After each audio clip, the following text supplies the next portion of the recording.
so organized. I am so organized here in the House of Sewing. I hope everybody's having a happy Monday. Happy Labor Day to everybody who's celebrating. Welcome to the House of Sewing. And I knew my phone was on. I hope everybody's having a great day. I know it's Monday, but last Saturday I didn't play my song. So, yes, I have the longest intro in showbiz. It's Russell Rush on Friday, kicking the ballistics on WRMS. Yo, I got a phone call from my girl. She wants to hold cake. I said, hold up. Yo, Jay Dixon trying to get money here. WRMS, Dallas Soul, Saturday, y'all.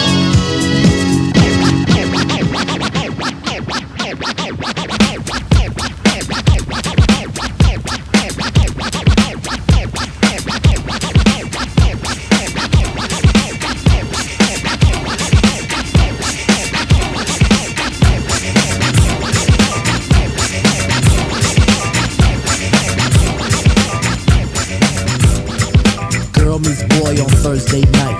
Boy was high, girl fly like kite. They hold hands until next day. Boy then let's go hit his way. Boy rolls blunt rack to his boys. Erection brings bad boy joys. Boy thinks of that big fat back. Big black fat, love big black fat. Girl calls boy to stand him up on Saturday. Saturday, Saturday, it's a Saturday, it's a Saturday, it's a Saturday. Saturday, it's a Saturday. Saturday, it's a Saturday. Back once more with the wallop in the score. Smash about a riff shit to make it rock your hip. Revival of the roller boogie in a ricochet to make you think about the time we spoke fun instead of fight. But diving from a piece of metal should have that light. Slip your butt to the fix of this mix. Toss that briefcase, it's time to let loose. Cause you work like heck to get the weekend check. So unfasten that sleeper on your neck. Connected like a vibe from the wheel to the foot. Come on everybody, did the funky output. 5 days you work, one whole day to play. Come on everybody, wear your roller skates today. It's Saturday, Saturday, Saturday, it's Saturday, Saturday, it's Saturday, Saturday, it's Saturday, Now as you pump your fists, I reminisce to a bounce rock skate roll fest to impress. Hey pretty diamond, do you like the way I'm dressed? Cool, keep the faith and be my mate, cause all we need is feet.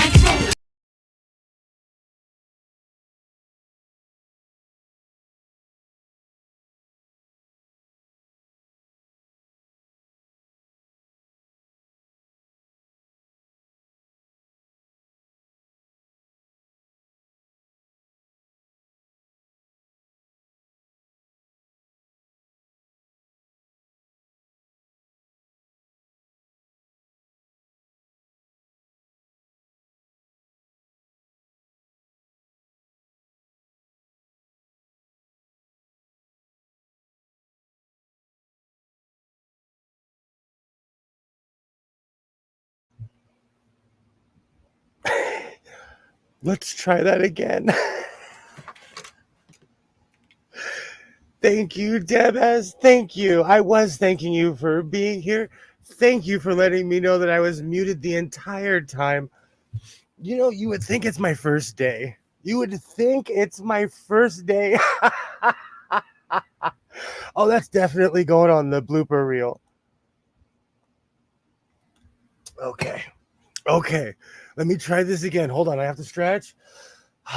Sorry, I was muted. Welcome to the House of Sewing. My name is William. And this is my so-called life where it's nothing but mayhem and sewing. And I just hit my microphone. I hope everybody's having a great Monday.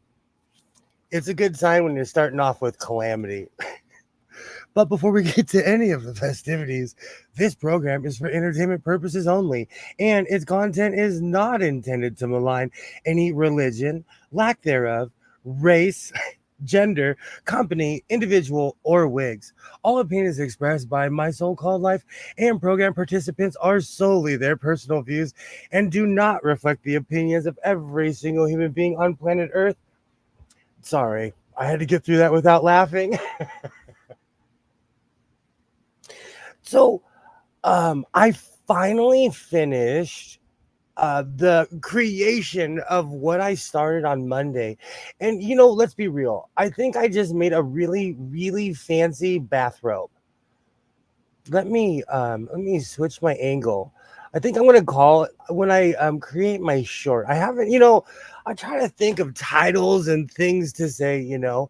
I was thinking of the Emperor's New Groove, but I was thinking of Emperor Bathrobe. Oh, and I finally retrieved my sewing cam. So I have yet to learn the lesson of working with fuzzy and furry material. Excuse me. One day I will remember that it makes a crazy mess in the house. But oh,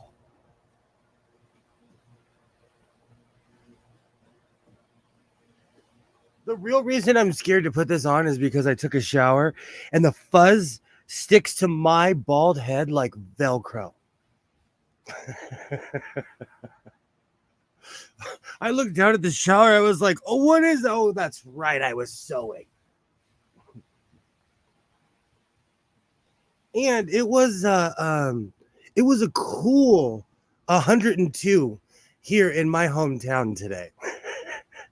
I knew it was going to be hot when it was in the 80s this morning.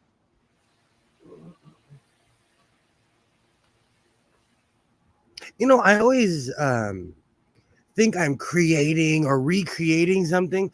This is a really fancy bathrobe. I've worked with every fuzzy material you could possibly think of. This reminds me, if it was more open, this reminds me of something they give you at a health spa. Hey, Mona, great to see you. Great to see you. Hello, hello. Let me switch back. Yay, hello, hello. Yay. I went a little crazy making this go on the hood. I have to move this because it's so huge. Let me move this back. As usual, I went a little overboard with the hood.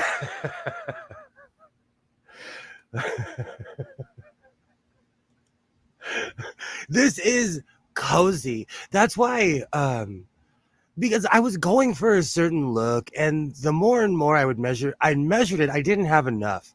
But with the material I'm going to work with next, I have 8 yards of that. So I'm going to go crazy with it. But this is a bathrobe. I constantly overstate the things that I make. This is a really, really fancy bathrobe with, of course, a hood. The hood is so big I can flop it over.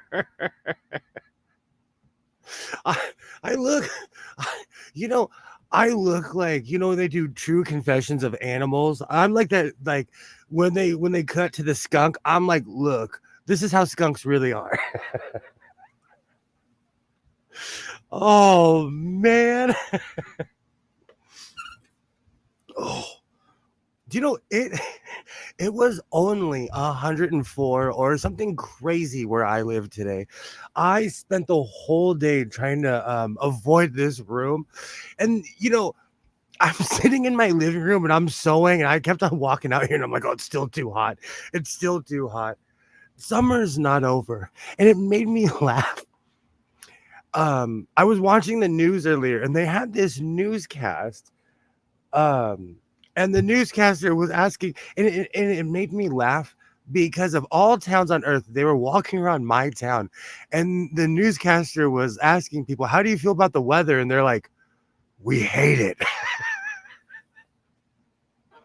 He ended up making this whole joke piece because not one person in my town was positive about it. They were like, "It's been over 100 degrees for 2 months now. We're over it." Oh, it made me laugh. Oh, and I knew where he was because he's like doing the newscast, and I'm like, wait a minute, he's on the bridge by my house. So those were my neighbors. Oh, it's a beautiful 70 degrees where Mona lives, and it's Hades where I live.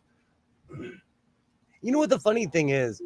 Um, during the summer, I make coats and sweaters, and then during the winter, I'm not kidding you, I'm gonna make t-shirts and all these things that are meant for the summer. It's funny that way. Alexa, what's the temperature right now? Right now, it's 89 degrees Fahrenheit. Okay, it's 89 and it's 7:10 on the west coast and the sun is barely down and it's still 89. Ah, this is awesome though. I've utterly incomplete. Thank you so much for stopping by, Deb S. It puts a smile on my face every time you say hello. Thank you so much. I was watching you at work today. Thank you so much for stopping by. And speaking of people, like they love all my creations, but they were like, dude, do you know it's still summer? And I came in wearing this. Oh, good times.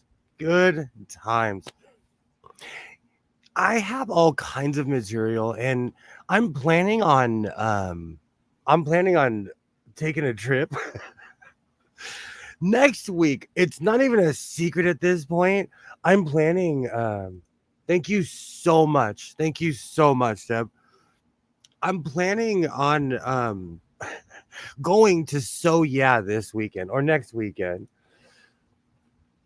It was a crazy show. Nothing went right. Do you know, Mona, in the beginning of the show, I was muted and Deb had to remind me. So go back and rewind to the beginning. I'm sitting there like Charlie Brown's teacher. Oh, it's one of the it's one of those days. Do you know who I truly feel sorry for is I make all kinds of shorts for YouTube and laugh out loud, I was buying thimbles in an auction. Oh, it's technology is funny that way. It's always a crazy day. Oh, I can't remember. Oh yeah, that's right. So we have my neighbors. They get contractors.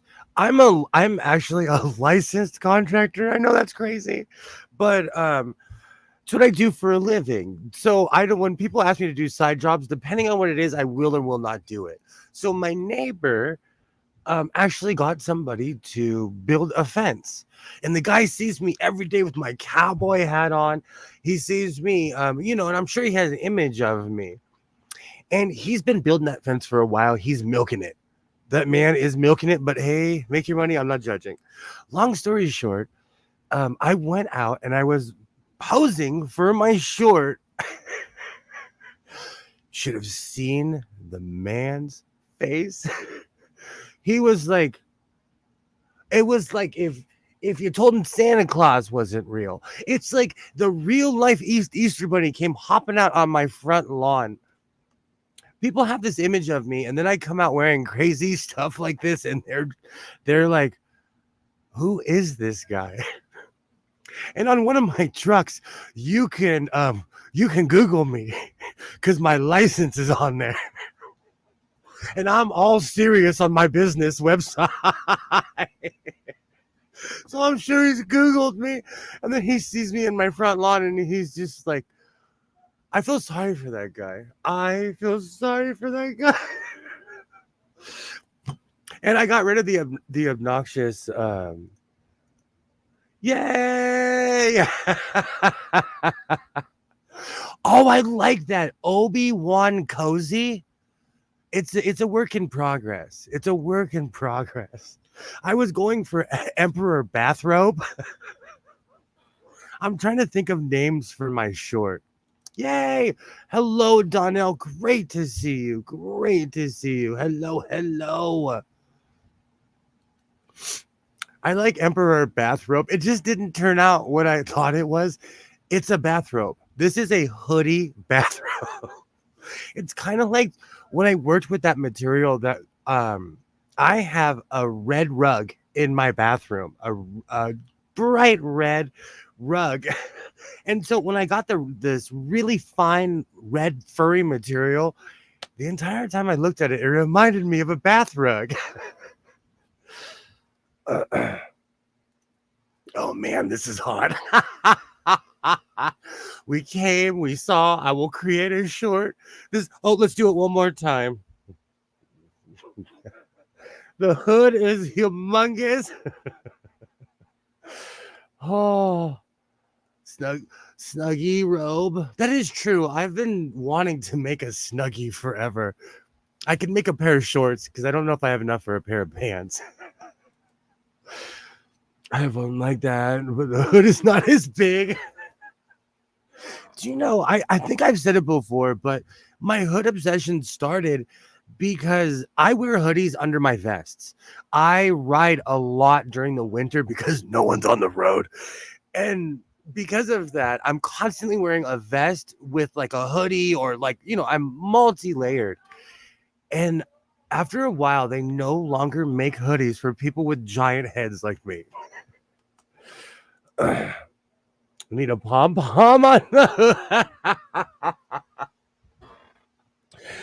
So I started making giant hoods, and you can see the progression.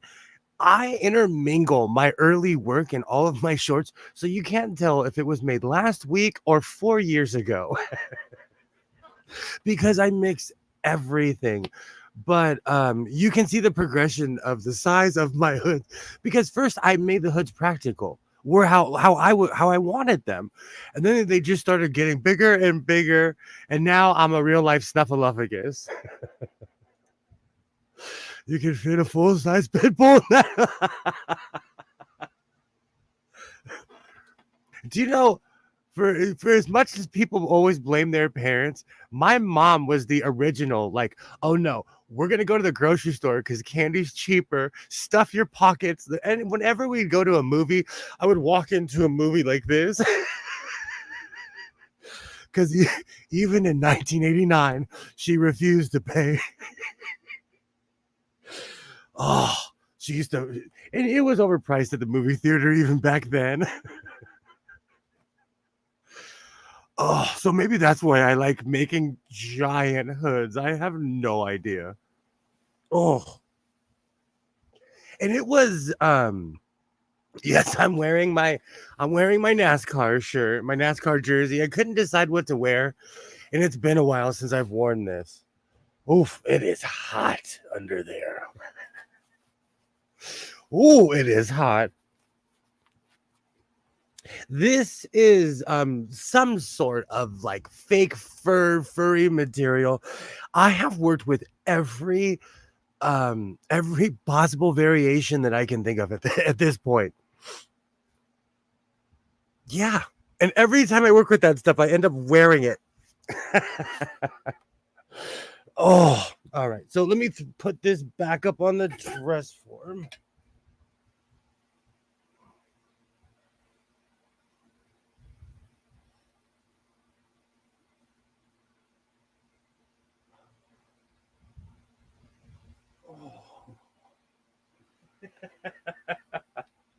Oh, it's a mess. That thing, the hood, it reminds me of like a snuffleupagus.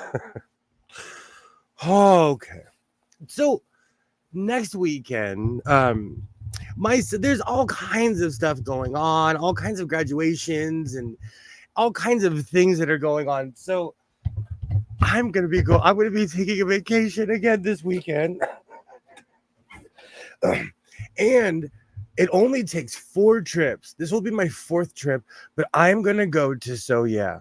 I think I've driven past that place at least 15 times now. I know the entire layout of Las Vegas and Henderson, Nevada at this point. So I will make it there. I keep on saying that, but I will make it there. I already have my So Yeah fund ready to go. I went and recycled all my bottles and cans. I'm ready to go crazy at this place.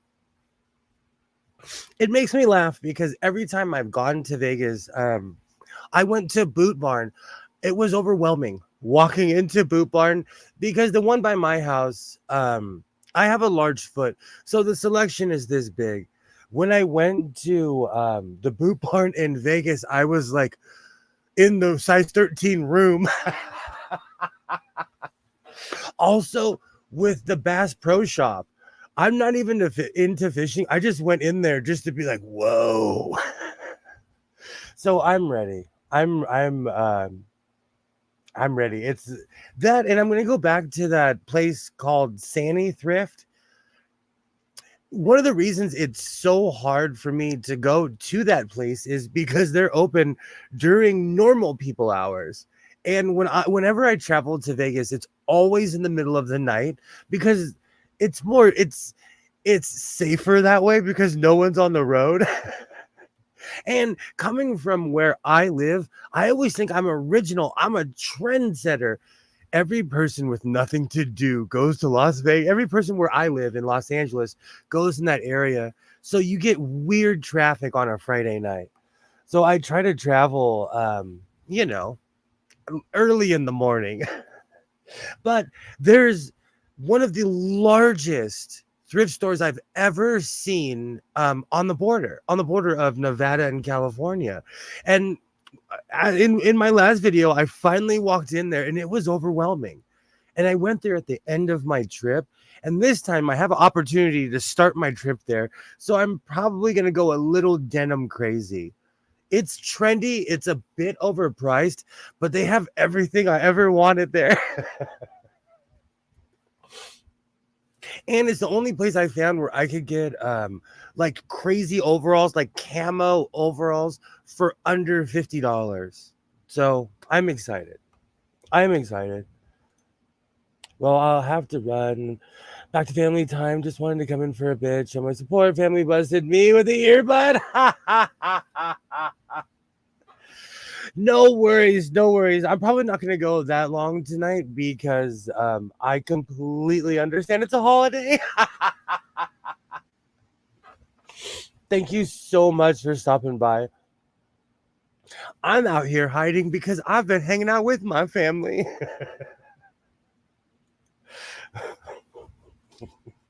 We all need a timeout at this point from each other. Oh, do you know what's funny? I come from a family of senior citizens. I am the youngest person in my family in my 40s. So because of that, no one is scared to tell me an opinion. So every holiday, I'm like, is it time to go outside yet? Thank you so much for stopping by, Donnell. And whoa. And excuse me, I'm excited too because I received a bunch of Amazon packages today. Things that I've been waiting for. I didn't think were going to arrive. They all arrived at the same time. So it was a weird Amazon Christmas on Labor Day. Excuse me. And I constantly talk about how I need to stop ordering things on Amazon. And days like today are a really good reminder that I need to stop ordering things on Amazon. Because it's always a mix of extremely practical items and just insane things that I should not have ordered. Yay, thank you so much for stopping by. Let's see what else. Okay, so for anyone listening or anyone in the future, are you going to participate in the pumpkin spice latte? I was minding my own business today, watching this really, really weird off news that I watch, and they were talking about how in certain cities they're introducing a pumpkin spice Slurpee. And you know they said Los Angeles. For the record, no, I will not be trying a pumpkin spice Slurpee. But I just thought that was extremely odd, and we have reached a point where we need to stop putting pumpkin spice on things. It's just my opinion. Oh.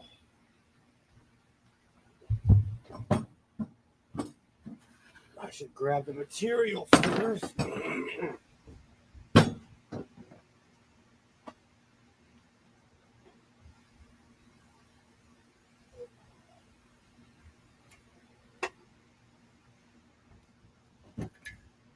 Okay. I thought that was extremely odd. When I was in my 20s, I had this hardcore Slurpee addiction when I lived in Portland, which was odd because it was extremely cold the entire time I lived there. But I couldn't imagine having a pumpkin spice a pumpkin spice Slurpee. And when I saw that, I don't know why I ran to my trusty notepad. I was like, man, I have to write that down. And for as much as I'm making fun of it right now, I know one day I'm gonna go somewhere. I'm gonna be hanging out with people, and someone's gonna walk up with one.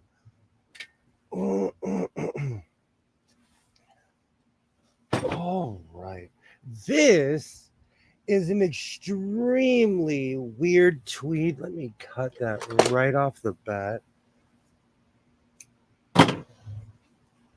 This is the actual print.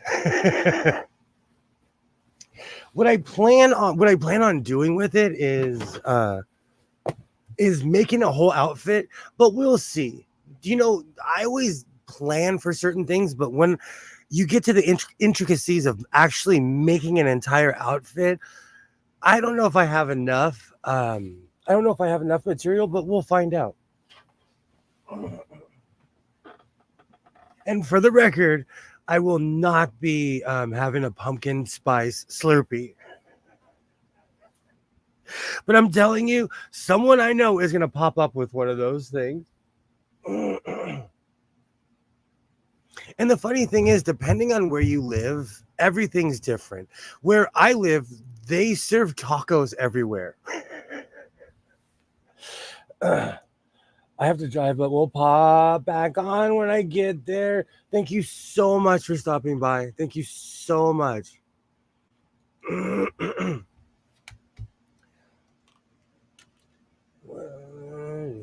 Okay. All right.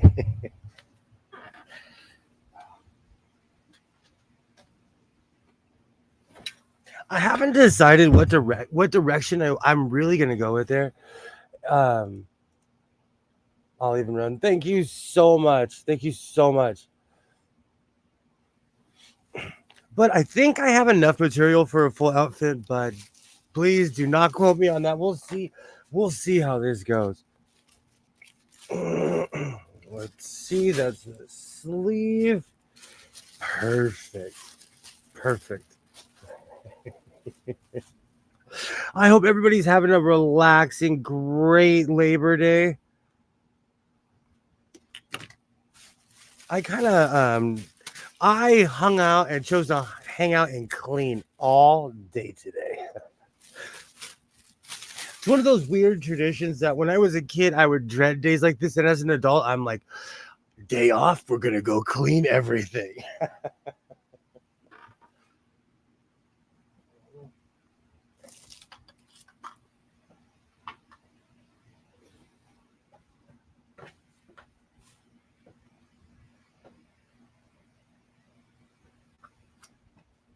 Perfect. Yay. Hello, Pam. Hello. How's it going? I hope everything's going well. I'm going to make a First, I'm going to start with the coat because that's the most important to me. But if I have enough material, I'm going to make an entire outfit. Well, as far as the top and the bottom. But I guess that is an outfit.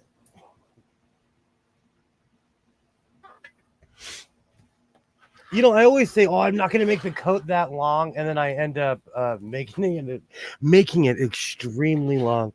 So no promises this time.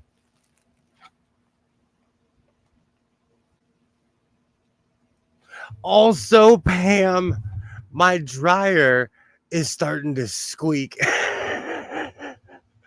And it's so funny. I'm sitting here by myself. For anyone who doesn't know, a while ago, Pam completely took apart her dryer and inspired me. It did. It really did. Like, I'm not even joking. And so my first thought was, "Oh, I'll fix you, dryer. I will fix you." I've been prepping patterns for a project, dress. Oh, that's awesome. That's awesome. This is actually a project I've been wanting to do for a while. But, you know, I have all this fabric in here. With school being back, it's easy to get distracted.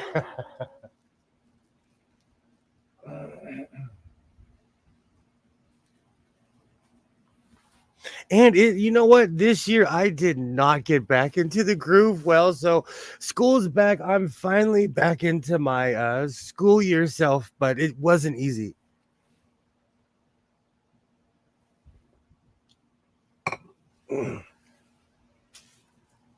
But we're past most of the actually no, we have an IEP, we have a couple more meetings and stuff, but we're past most of the testing. But I'm sure there'll be more.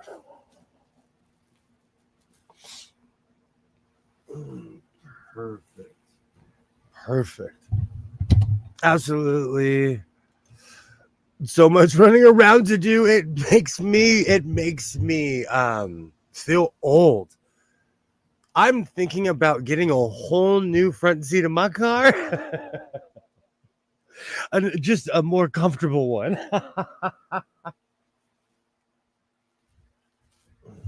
There we go. How big should I make this coat? You know, I say I want to make a complete outfit. All right, I'll only make it as big as the table. I always end up making these giant, grand projects, and I'm like, I wonder why I don't have enough material. It's because I used like 6 or 7 yards on one garment. Ah, good times. Good times. And my daughter broke her wrist last week, so I have to take her to get her cast this week. That's the worst. I'm lucky that I only had fracture in my hand, which I should be wearing my brace. That's the worst. That is the worst.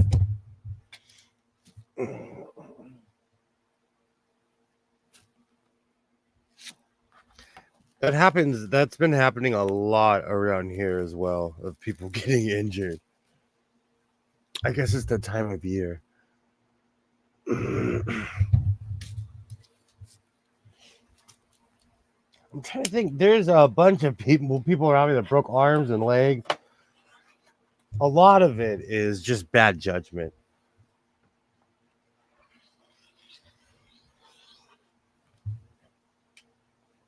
All right. I'm trying not to ruin this like I do most of my cutting tools. I've been cleaning a lot lately, so I actually found the backup blades to this. Do you know, I've been looking for those blades for like a year. When I found them, I was like, I knew they were here. I knew they were here. But let's be real, I have so much stuff in here, things get easily lost. All right. This is the front. So make this a little bit bigger.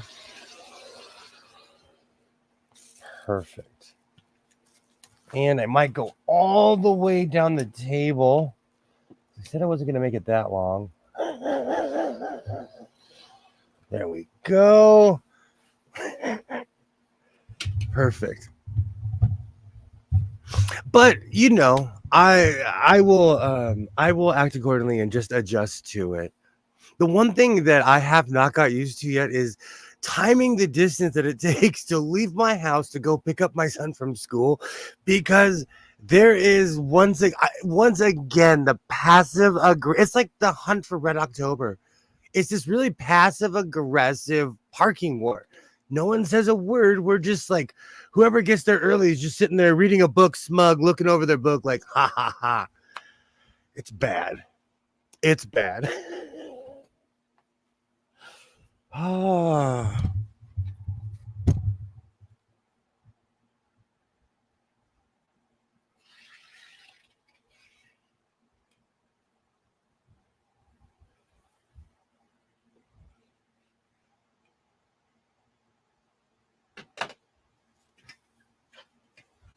perfect.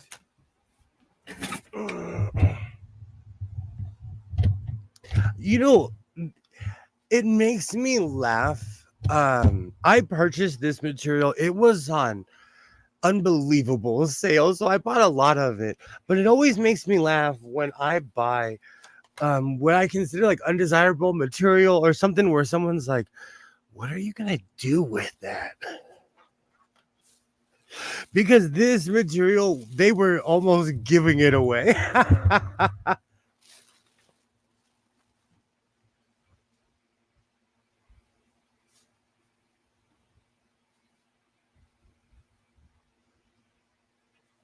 So when I purchased it, I'm sure they were like, "What is this guy doing with all of this material?" I do get that often, but I think it's more the novelty of a man sewing.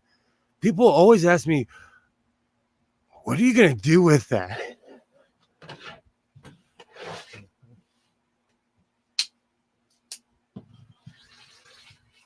And depending on how depending on how I feel that day is how I respond.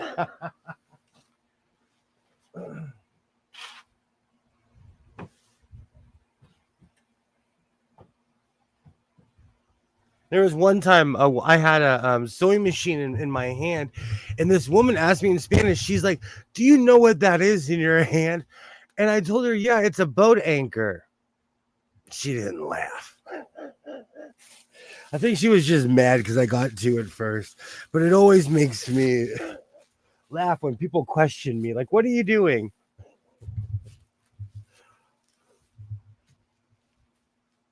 That's why I can't wait to go to So Yeah.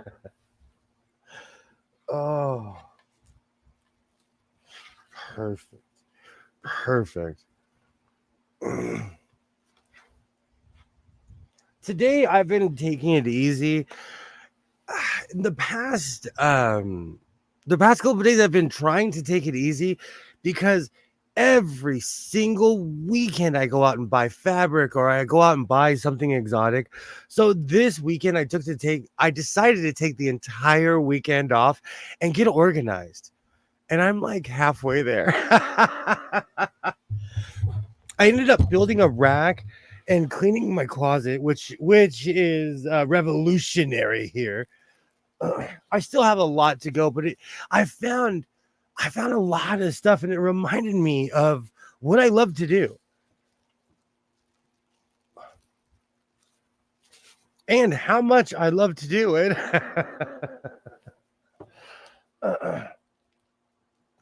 And I found every lost item, everything I've been looking for. That's one thing about being a real life hoarder is that I know it's here somewhere. I just have to swim through my house to find it.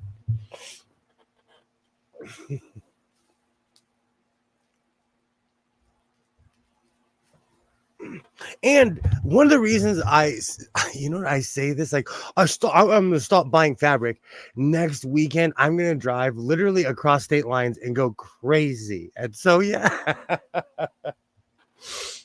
but I had another fabric allange today, which helps me organize everything, but still, You know, you have a lot of fabric when there's a possibility of it trapping you somewhere in your house. And it's funny now, but I was in my bedroom and I was like, man, if I fall in here, if that falls on me, no one's gonna come looking for me. My son will come looking for me when he gets hungry and wants money. Oh, oh. I'm in here. You know what? I am. This is a one-man band right now. Great to see you, Kilroy. Great to see you. I did quit drinking. I stick to leaded coffee. That's the thing. You don't let the board overtake the rest of the horde overtake the rest of the house. I only have it in this room and in the middle bedroom. But the rest of my house is actually quite clean. I can't say it's Spartan. I have 2 sewing tables in my living room. And if you didn't know what you were looking at, you would just think it's furniture. One, I have turned around and I have a plant on it and everything. Too late for him. He's already got a room and a garage. When you're at 2 rooms, is just bound to grow.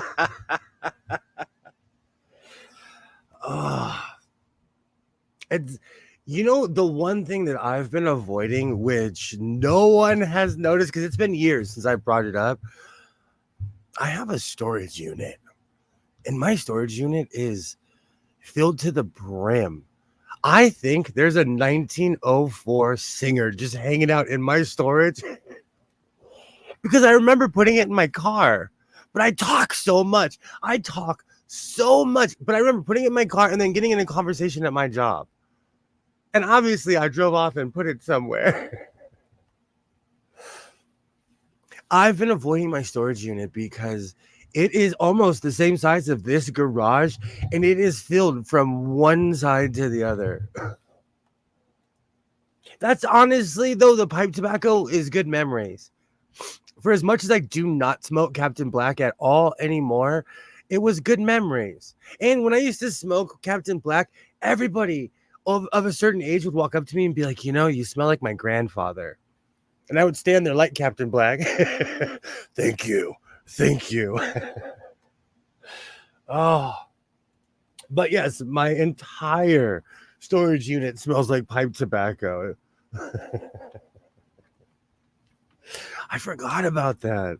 Do you know every time I unearth a case or something or open up something, it smells like that.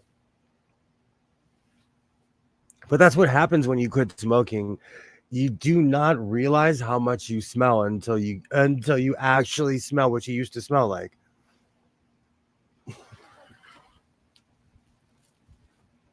All right.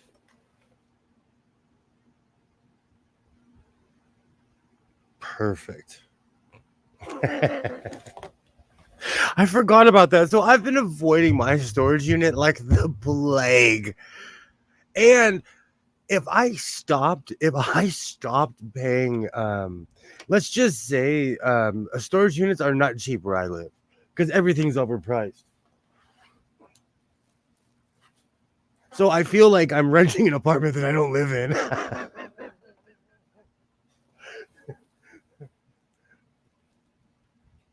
Matter of fact, it's like an apartment that I'm renting that I purposely avoid. Oh. I don't know how it came up, but I was watching I watch my old videos just to remind myself of how far I've come. I still need to do the Captain of Redemption because 4 years ago, I made a terrible video, and to everybody who is still subscribed, I thank you.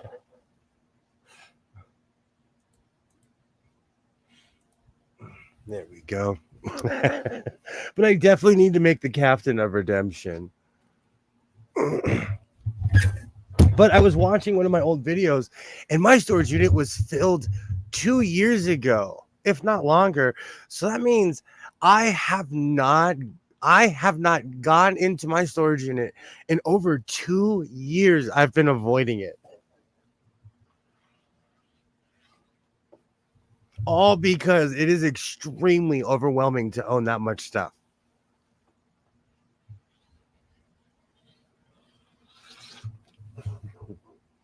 But I have all kinds of home decor from the 1960s, 70s.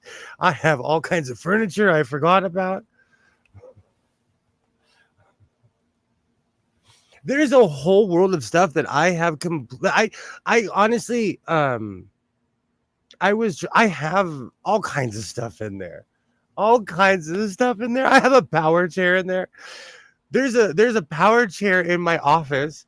And the other day somebody was like, "Where's the other one?" And I was like, "Oh, it's in my storage unit." Cuz my son would ride it like it was a car and I had to take it away from him. Oh, good times. Good time.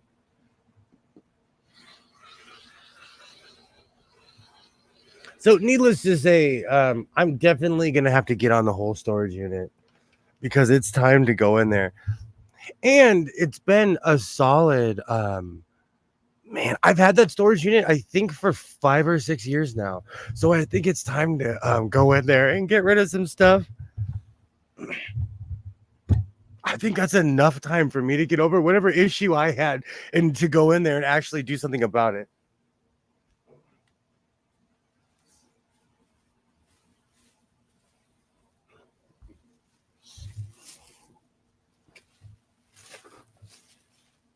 It's been a while since I've even gone through any of it to even see what it is. So even to just go take a look because I don't even remember what's in there. To be honest, okay, that's exactly as long as I need it.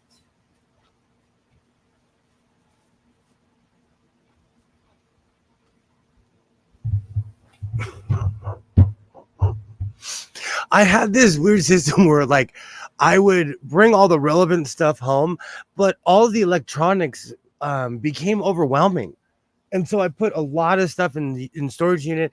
I have like a 70-inch TV in there, all kinds of stuff in there. I'm starting to remember everything that's in that storage unit.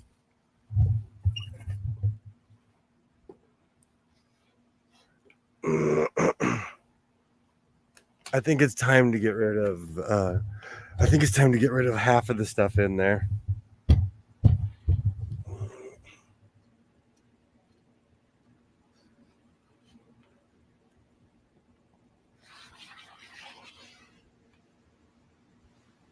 Perfect. Just rent a dumpster you'll never use as an old 70-inch. It's not that old. It's a plasma. It's this thing. It's a plasma. You can't put it near. It'll get so hot. It'll heat the paint on your walls.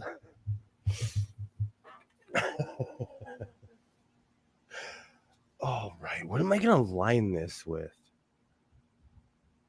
Do you know what's so funny? I reached this impasse of what am I gonna line this with? Says the man living in a fabric store. I think I know what I can line this with. And I have a dumpster at my job, and so I'm the one in charge of it. So I can throw anything I want to within reason because there are a lot of things that are highly illegal here. Yeah, you don't need to cook any paint, just get rid of it. I had fun with the really big old school TV. Um, I honed my archery skills with that. That was actually a really fun afternoon. Not as much fun as when my son and I let off like 40 fire extinguishers with the fire chief. He was like, "Oh, this is so much fun." We had this giant white cloud over the range. Good times. That was actually a good day. That was fun. We need more real people like that. Like that particular fire chief, he's a real person, you know. And how come everybody in the fire department smokes cigarettes?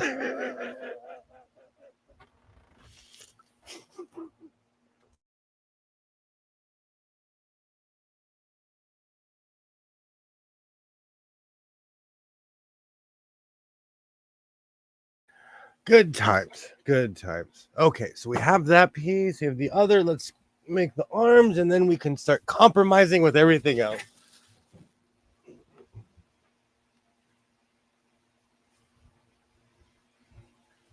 Perfect. Oh. I'm actually excited to take another trip. I need a vacation already. You probably figure you're gonna die in a fire or on the way to a fire so you can smoke scot free. Oh, true. That is true. And they're healthier than I am. And I live in a neighborhood of many civil servants, and a lot of them are firefighters. They all smoke cigarettes. All of them. Matter of fact, the person the people who live there now have a baby, and so they don't smoke cigarettes, but the person whoever had the house before the new neighbors, they were either a cop or a firefighter, and they they were a choo-choo train, just outside, rain or shine, smoking cigarettes. And people, no one really smokes cigarettes anymore around here, so you can smell it.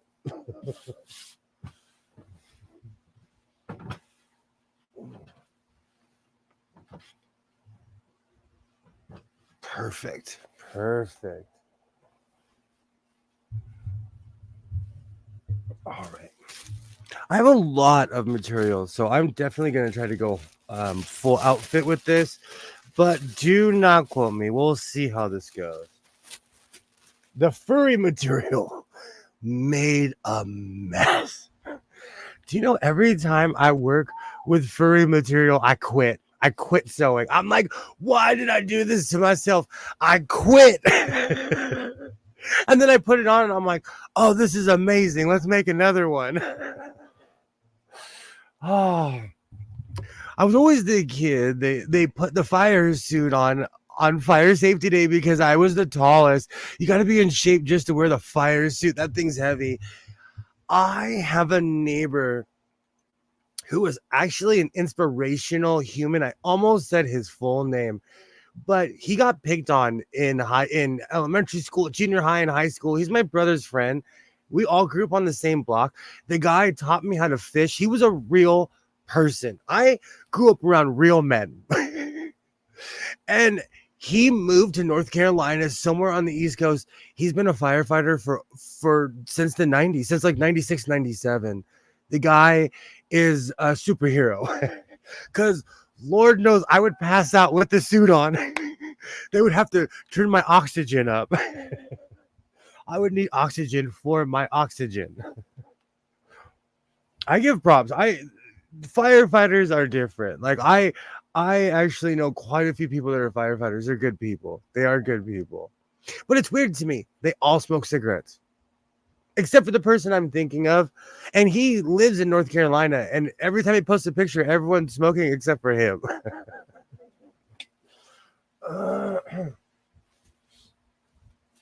It takes a different type of person to dedicate their whole life to that.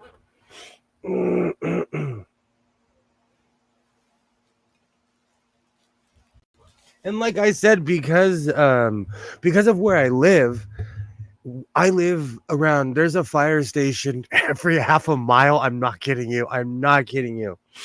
There's a firehouse. There's a fire station in every neighborhood in LA. Every neighborhood. Here in PA, almost anybody can be a firefighter. Most of the fire companies have here are volunteer. Even if you don't want to go into a burning building, you can still help direct traffic. Wow. I couldn't have, we have like, we have fire armies here where I live. It's weird to me because the canyon I work in is so peaceful. It's so peaceful and quiet. and then you'll see smoke, and you will see, I'm not kidding you, like 15 fire trucks coming down the canyons. They have their own trucks. They're not even red, they're this weird forest green. We have fire armies here. It's crazy. If I lived somewhere in a small town, though, I would volunteer as a firefighter. That's different. I will say, though, I actually have a key for fire hydrants because of my job. Holding a fire hose is unreal. At my weight, I have been physically picked up and thrown by a fire hose.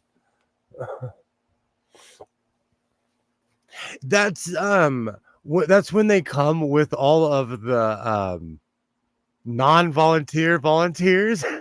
They have their own trucks, they have their own, everything that they have is forest green, same lights, everything, but they're coming from the hills.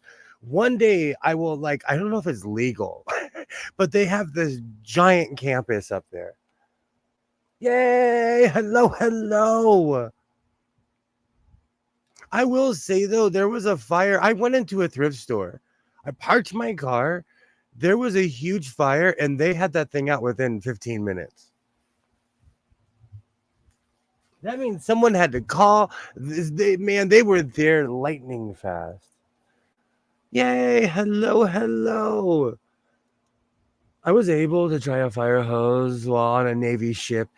It is no joke.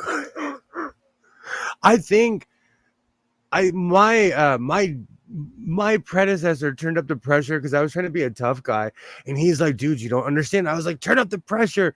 It picked me up off my feet and slammed me. That's an awesome experience, though, Pam. That's awesome. I even put on all the gear. Was it heavy? Because Kilroy was saying how heavy the gear was. I would need, like I said, I would need an oxygen tank for my oxygen tank. They let all the kids try the hose on fire safety day too. They had to hold the nozzle while you operated, otherwise it'd pick you up. That's when I was in my 30s. I still thought I was invincible. In my 40s, I know my limits.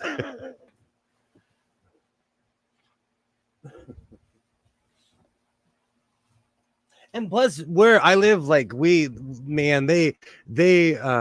because of my job, they train us basically to be firefighters for a very good reason, though. But but we're shabby compared to the fire department because they have actual training.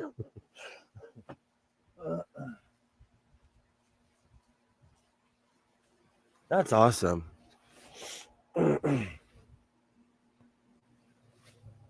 Sewing FD. I know how to rig up all the equipment. I actually, because of my job, we have real fire hoses, we have nozzles, I have all the keys and everything. So in a weird way, I do know what I'm doing, but like, I would be the guy, like, it would be an I Love Lucy episode. It would seriously be an I Love Lucy episode if you got me out there.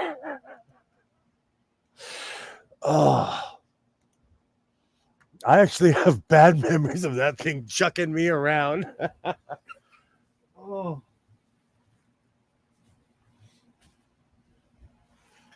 But you have to be a jack of all trades.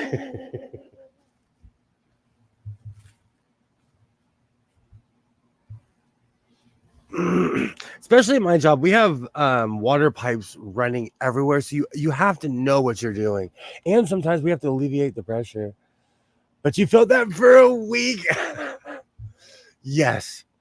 Every time I've ever tried to show off, anytime I've ever tried to do anything tough guy, I'll play it off. Oh, that didn't hurt.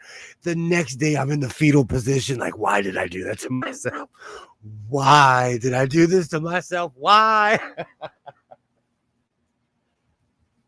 And you know what? It's in the older I get, it's when I get challenged by a youth, I'm like, oh no, kid. Oh no.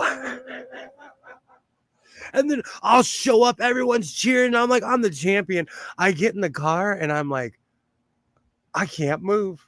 I physically cannot move. Especially in the MMA world, man. People ask me all the time, do you have any fighting training? Yes. To quote James Brown, I don't know karate. I don't know karate, but I know crazy. Oh, good times. Good times. But it's weird to them because they'll ask me like, "Oh, you're not in any training or anything?" And I'm like, "I am a grown man. I have a sewing machine at my house." But again, with all due respect, that's not my world. You know, my son utterly and completely loves doing that. I will support my son. It is positive. It has changed his life. I'm not sitting at home watching UFC on a Saturday. If everybody else is, I'll peek. You know, I'll come for the vegetable platter. If there's one thing I learned from watching all the old guys I know, it's to go to the damn hospital. So many guys who wanted to just push through stuff and wound up wrecking themselves. I found that out recently, like with my hand. I was in denial, and I went to the doctor right before the point of when it was broken, and they told me, you know, stop being a tough guy, basically. But it's true. My profession is really competitive too because any of us can be replaced at any moment. And I'm not even saying that to be funny because it's just true. So a lot of guys will show up sick, guys will show up hurt. You sound like I was walking around with my son today. It's because I've been sleeping with my brace. My hand feels better. But I was doing a bunch of hardcore work today, and it reminded me that my hand was broken.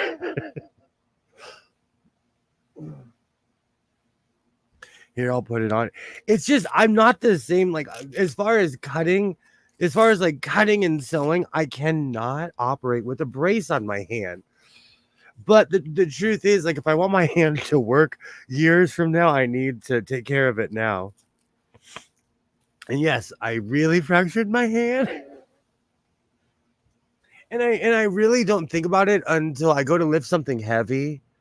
Or even like lately, I've been going grocery shopping, and I have to remind myself to tell my son, like, hey, help me out.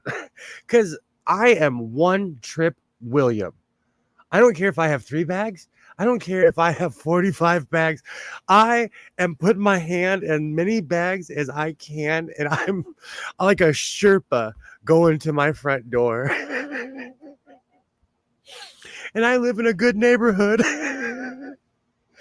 But I'm so impatient in that sense, and I've had to learn to slow down because my hand, you know, with my hand not being 100%, it presents limitations. Ugh. Is anyone else like that? Like when I go to the grocery store and I am buying a ton of stuff, I'm not buying a little amount. I'm buying a lot of food because I don't want to go back. And I walk in that. I need to get a cart. I have convinced myself I need a carreta like the women have in LA. I need a laundry cart.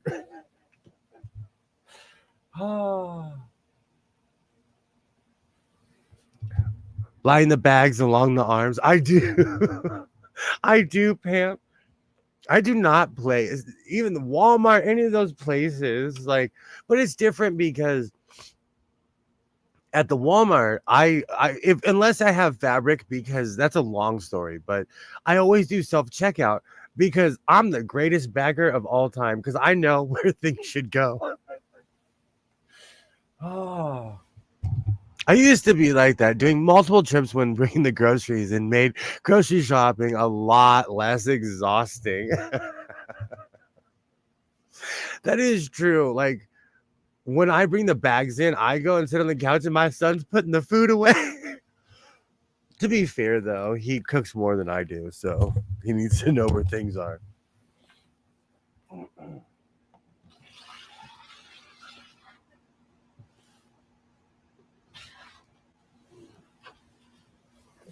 I've been doing a lot of grocery shopping lately because they've been having all of the insane sales. Insane sales.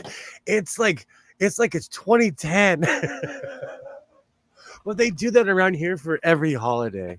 They drop the price, you know, because they want us to, you know, celebrate Labor Day and not revolt.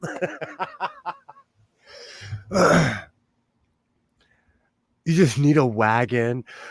You just need a wagon. Pull the wagon. Oh, pull the wagon up to the truck. Put your stuff on. Wheel it into the house. Do you know what's really funny? I know multiple adults that have wagons. This is something that people do in my neighborhood. I thought it was weird at first, but like, you know, I'm actually from here. So over the years, I've seen it's the strangest thing to me. Someone I do not like. I think they're an actual punk, but like I saw them with this giant radio flyer. It had to have been specially made. I was like, I want one of those. So that's not a bad idea. There's quite a few people that have wagons around here. And also, like, if I live on a cul-de-sac, so people that have RVs and stuff, they park down the street because, man, trying to do a loop in a 35-foot motorhome when there's cars parked all along the cul-de-sac is almost impossible around here.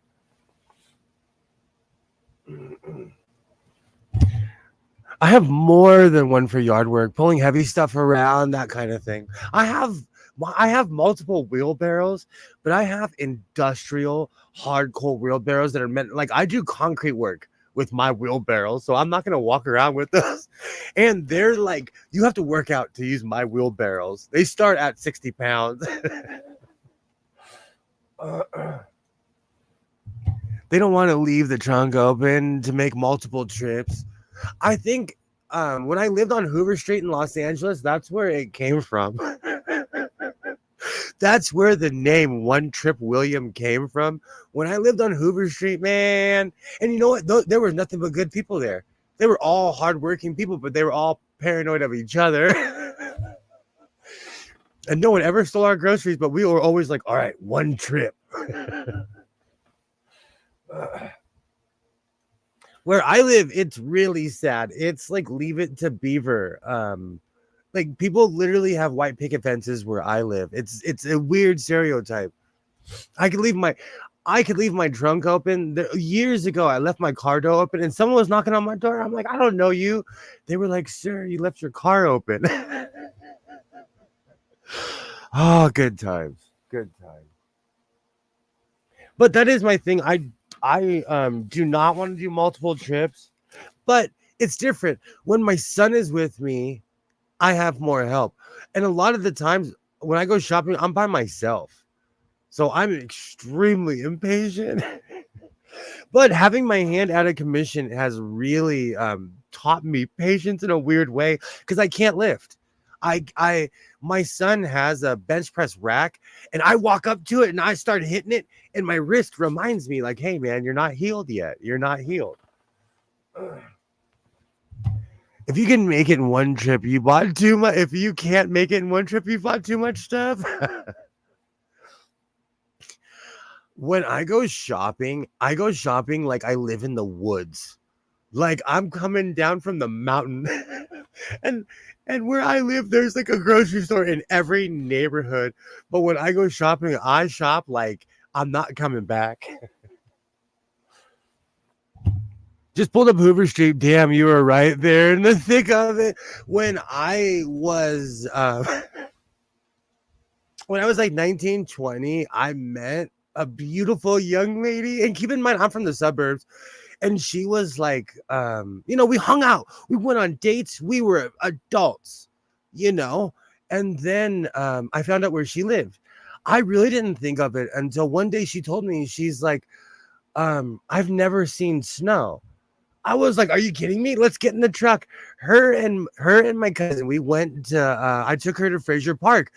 It's LA's version of snow. When it rains in LA, it's snowing in Fraser Park. We had a blast. I I drove her home, and I'll never forget.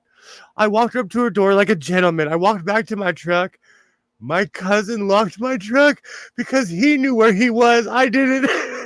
My cousin, who is 6'2" or 6'3", was scared. He's like, and then when he saw me open the door, he's like, I opened the door and he's like, start the car, man. I ended up living at that house in that neighborhood for over 2 years, but he was so scared of Hoover Street because of the reputation. Oh, good. That was good times. Good times. He's a knucklehead. I haven't talked to what's her face in over 20 years.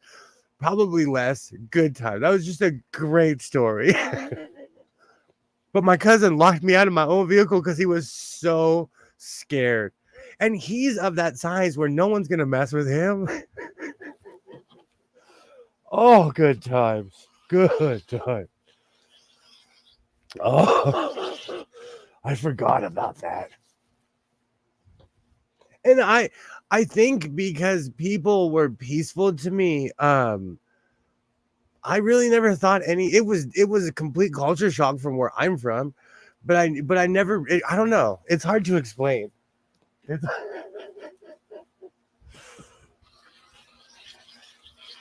they have great food on Hoover Street. So it got my addiction to Thai restaurants, or just the entire LA area has some of the best Thai food on earth, next to Thailand, of course. All right. That's why I have that really weird view of Los Angeles, because even now with everything going on, I go to some of the worst neighborhoods on earth, and to me I see nothing but hardworking people, but I lived there. So I have a skewed view because they look at me as I'm from it's different. So I don't know. There isn't crime on those sides of town. They film a lot of movies over there. At least where I live. I'm not trying to tell any stories. Hoover Street is one of the most dangerous streets in Los Angeles, but where the part where I lived was quiet and peaceful. And every year they'd have a festival, like it was thrift store heaven over there.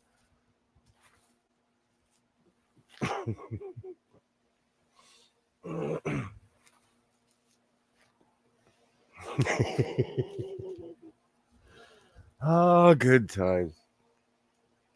That's one thing I do miss about being in the middle of the city, is that everything was available 24 hours a day. Here, you better hope they're open till at least 9 or 10 o'clock. But in the city, it never shut down. At least back in the day. Now everything closes because of the plague. This, I love this pattern. I know I have a love for ugly couch cushion patterns, but I love this pattern. It's going to be hilarious how this coat's going to turn out. It's definitely going to be Three's Company.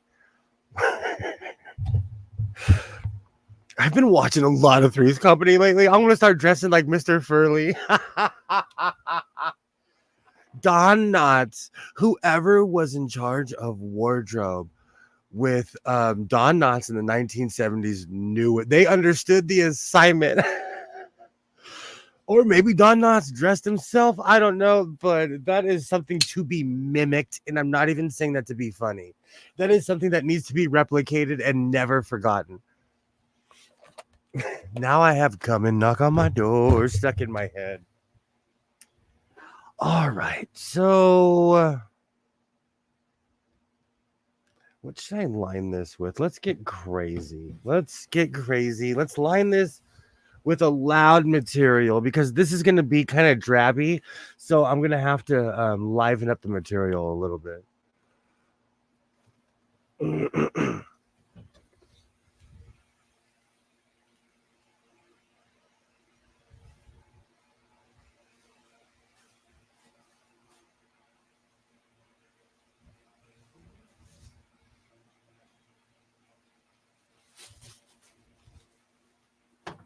All right, I'm gonna take this off and create the opening for my coat.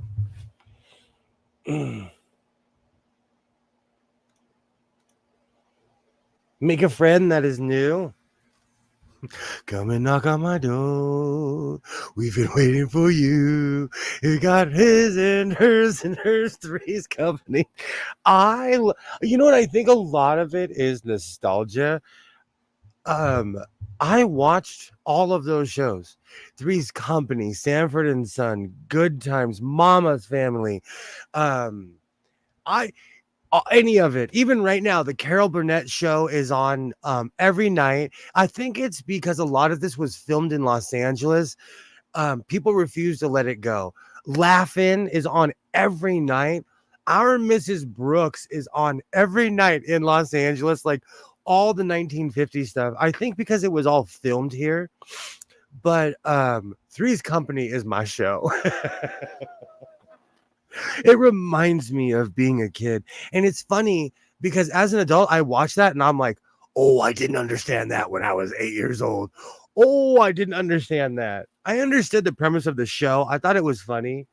But as an adult, I go back and I laugh. So if you ever hear me make a Regal Beagle reference, it's because in my mind, I'm hanging out with Larry and Jack at the Regal Beagle. But there's a lot of shows that I watched that were either, right after my time.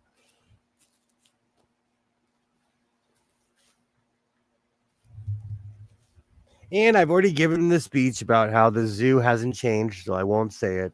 But the Los Angeles Zoo has not changed since the 1970s. And it's weird. It's weird. I'm going to do a live from the zoo because no one goes there anymore because we all have consciences now. I miss the zoo and no one will go with me anymore. Oh, we've been waiting for you. All right. So let me put this back in its place and I will cut the opening for this. Let me get my trusty ruler. Man, I thought I lost my ruler the other day and it really reminded me I need to purchase like 15 of these. I don't know why I do not have 15 of these. You know what? Right now I may have been making up my own version. I love that song, especially but that all in the 1970s and 80s they really thought about the theme songs. I just think the zoo is boring. I think it's because every zoo I've ever gone to, they're smart and they have carnival food. If you have carnival food and mozzarella sticks, I'm sold. I'm a cheap date. Oh, I can't say it without laughing. I won't eat chicken fingers, but I love mozzarella sticks. Oh, and as far as songs go, I guess the lyrics to certain songs. There are songs that I've been singing for 20 something years and I do not know the lyrics at all. There Oh, or there are certain songs that I've been listening to that I never listened to the lyrics at all. After that Planet Earth show, zoos just make me think of what's the point. What's really funny? I didn't want to bring it up, but that's what I was thinking of. It's funny that you would bring that up. That's exactly what I was thinking of. And we used to I don't talk about it because SeaWorld was officially canceled. But I used to, because of where I live, I would take my son every year to the African Safari and to SeaWorld. And when Blackfish came out, they closed SeaWorld. And SeaWorld now is an amusement park. They have all the animals there that will never leave, but they're not taking animals out of the ocean anymore. I know they do good work with keeping endangered species alive, but it's like I can just cut you a check. I don't need to go there and see them. I just miss the experience. We used to experience things as humans. Now we're so over analytical, we can't even enjoy the zoo anymore. And they shut down SeaWorld. I'm not kidding you. SeaWorld is an amusement park now. They have rides. It's like Knott's Berry Farm or Magic Mountain. They have rides. Like SeaWorld has completely changed. They have great food now though. They got smart. They're like, well, we can't exploit animals anymore, so we're gonna exploit the next thing that people like is food. Oh, I went one year, and then because their sales were down so much, they started mailing me free tickets, and I started going every year. Now I have the Three's Company song blasting in my head. Banana.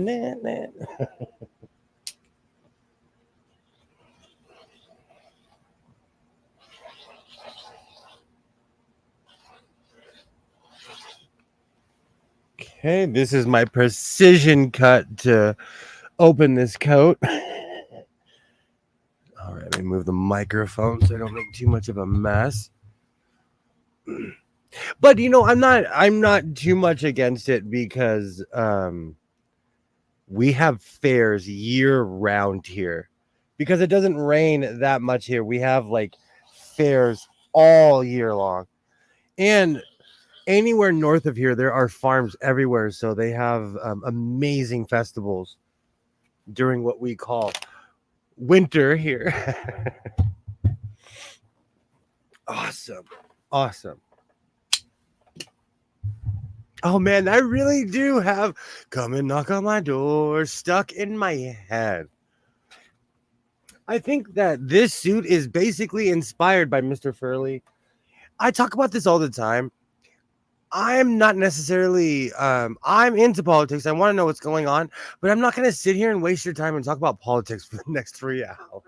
I'd rather talk about life and the things that I sow. So I'm tuned out to that. So I watch things like Three's Company and old school stuff that just reminds me of how hilarious things can be. We do have a lot of festivals around here during the summer and fall. I love festival season. I love it. Ren Fair, I'm there. Sci-fi, I'm there. We have arts and craft and sewing festivals. It makes me laugh. In my town, we have this really artsy sewing festival, but they have kettle corn. There's some guy there with a smoker. They're smart. They know eventually we're all going to get hungry. All right, so let's line this and start constructing a coat. Do you know it's because a lot of these places I leave well fed. Even the LA car show, I'm kind of looking forward to it because there's all kind of restaurants around the convention center.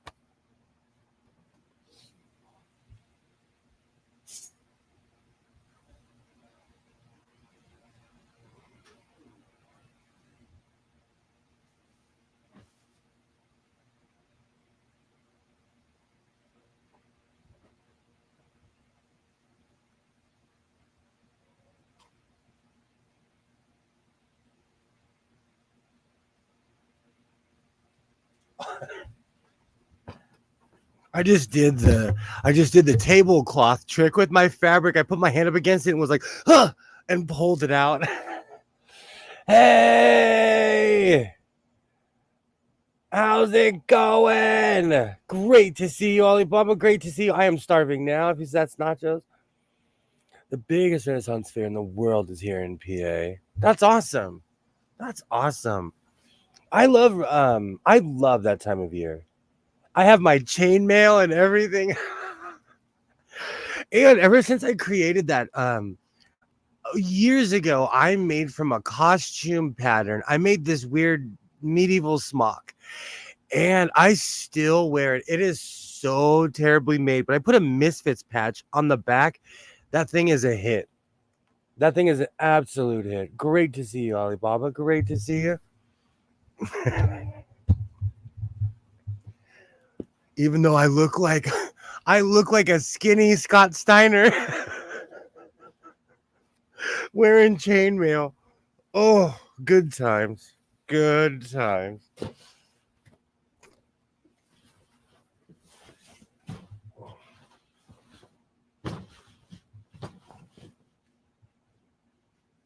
This I'm using as lining, and as you can see, these are lemons. I said I was going to add something crazy to it, and it definitely needs some color, so it's going to change the composition of the coat.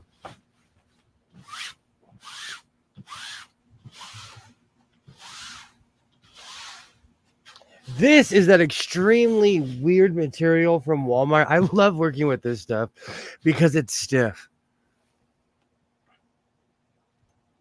Yay! Hello, hello, Alibaba. Great to see you. Great to see you. One day I'm gonna figure out what this material is. It's like a step below canvas. I guess it's indoor outdoor material, but the stuff that I see at like Hobby Lobby and Joann's is much thicker than this when they say it's indoor outdoor. Who knows?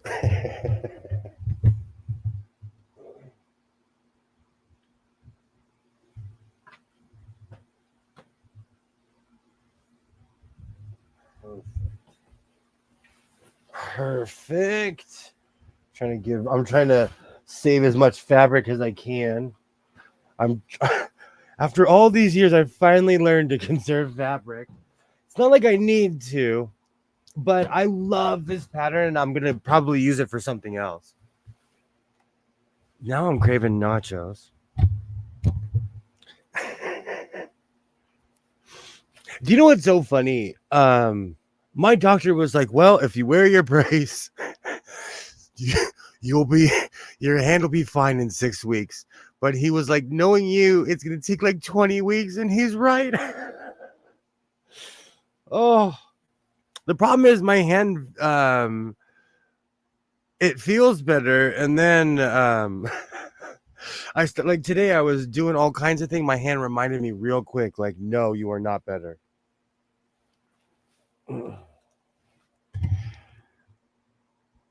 That's all over Ghost Video and in Lemon Season. They use it as an awning. I love stuff like that. That's why there are certain material I stay away from in certain patterns, but I love crazy stuff like this. It's the material I run towards, because if you look at this is just brown. It's kind of drabby, but then if you look at the lining, you're gonna be like, what? So it's really gonna add to the coat. Yesterday, I bit my tongue.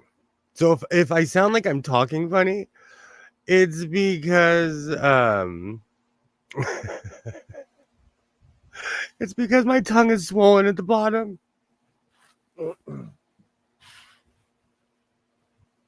I was being passionate like I always am, and I was talking, and I chomped down on my tongue. And because I was by myself all day yesterday, I didn't say a word after I bit my tongue. But now I feel it starting to get big again. So if you hear it's because I bit my tongue yesterday.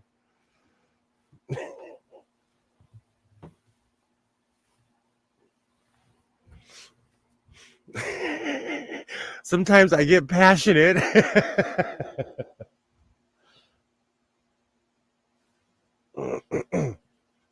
And I literally bit my tongue. All right, let me put this on this side. Perfect.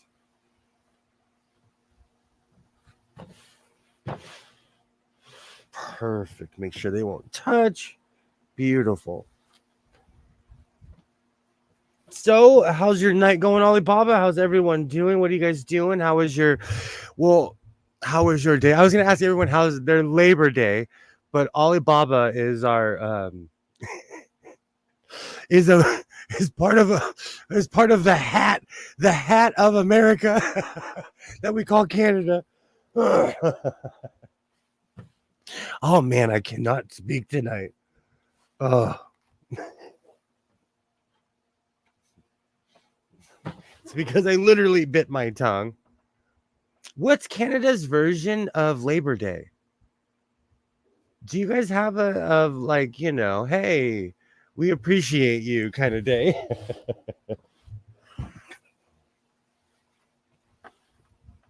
Perfect. I even got dressed up. I put my NASCAR shirt on because it's a holiday.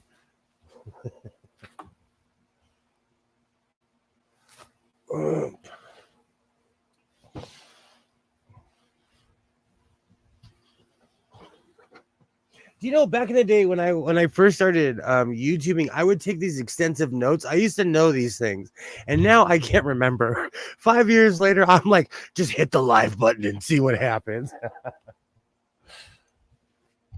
It is Labor Day here, but you Americans don't don't type it with the U in labor, so you don't find out. True. It's kind of like every time I tag the word color in my shorts, I tag both versions.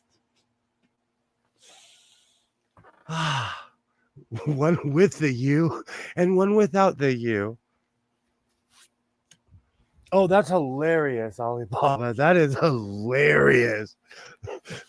So yes, as a true American, I couldn't find it because there was a U in there. Oh.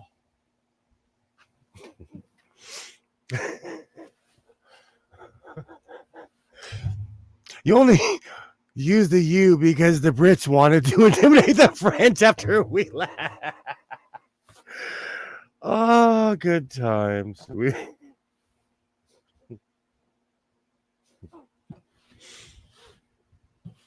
To be fair, in America, there's a lot of things that we do out of defiance. A lot of things.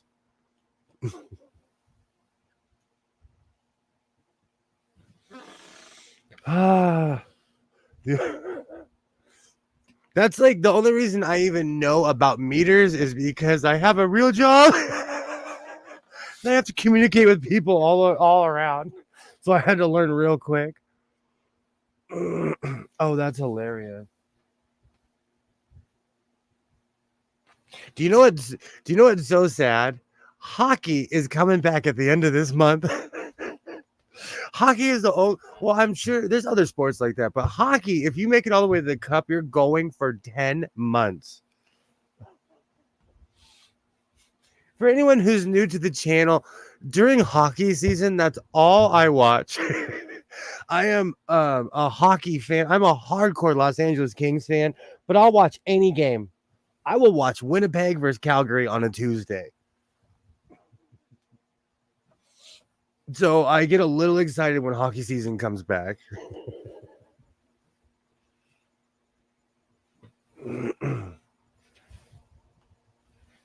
Now I just have Blame Canada stuck in my head. But it made me laugh because I was like, man, when is hockey coming back? And I typed in, I was like, when's hockey coming back?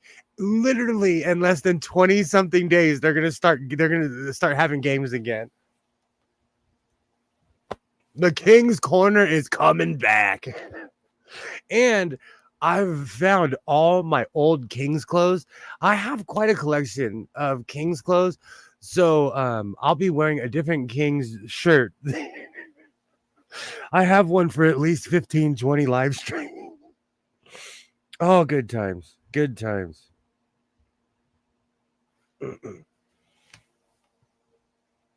I can't wait for King's Corner either. And because I have no idea why, the Los Angeles Kings always start off the season. So we are always the first or second game of the season. So I'm excited.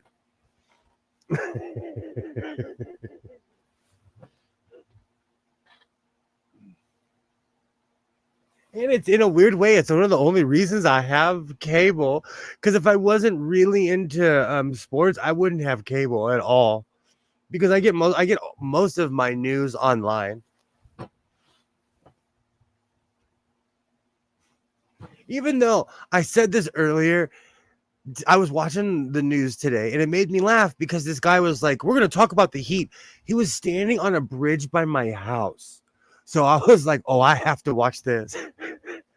He was asking the yuppies in my neighborhood about the heat. Every single person was like, I hate it. I hate because it's like it was 104 here today. And it starts drawing in August, man. You're like, man, this heat is never gonna go away. But it made me laugh because he had to present the entire news story. He was like, oh, I came to blah blah blah, and they're mad. Man, don't ask me if it's hot when it's 104 outside. I thought that was so hilarious. It's like, bro, it's hot. What do you want? Oh. You have so little weather there that you have to ask people about the heat. Here we have real weather. And when it rains, this bothers me, and it always has since I was a little kid. When it rains, they'll talk about the rain. And that's all they talk about. And it's like we can look up in the sky and see it's raining. Storm watch 20 blah blah blah or storm watch. That's since I was a child, it's always been storm watch. And if you live on Earth, eventually, no matter where you live, eventually rain will find you. I've always wondered about that. That has always bothered me. It's like, do we really have nothing to talk about except for the weather?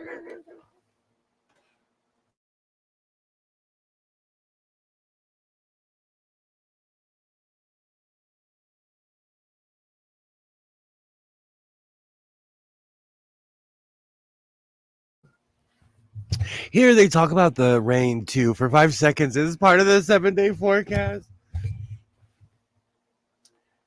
They have people in different parts of the city. They'd be like, let's check it in Anaheim. And LA is so big, they'll be standing there and it's not raining. Or I should say, I'm sorry, Anaheim is in Orange County. Just this land where we live is so big, it's not raining over there. Rain isn't a newsworthy story here unless it floods a building. Do you know I learned that living in other places, like when I lived in Oregon, they don't talk about the rain because guess what? It rains every single day.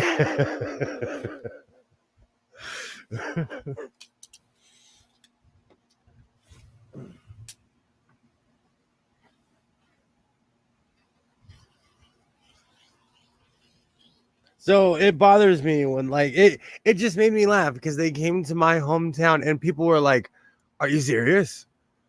It's August and it's 104. I'm over it. I'm over it."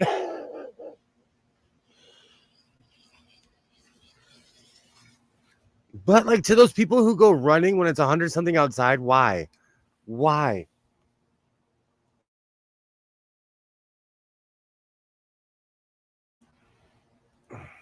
If it rains here, it's like, "Oh, okay."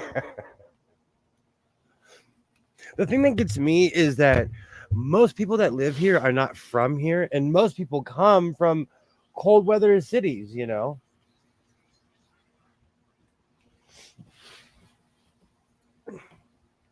So I think they do it because there's truly nothing to talk about. But it had me dying because, like, what do you think, dude? Why you even? I'm so glad that it's this guy. His name's Leo Stallworth. Our newscasters, there are certain ones that have been there since I was in elementary school. And so when I see him, I'm like, bro, you truly have not aged. They put you in a cryogenic chamber at night. Oh, I'm glad Leo didn't walk up to me and ask me because I would have told him the truth. I'd have been like, bruh, it's hot. Oh.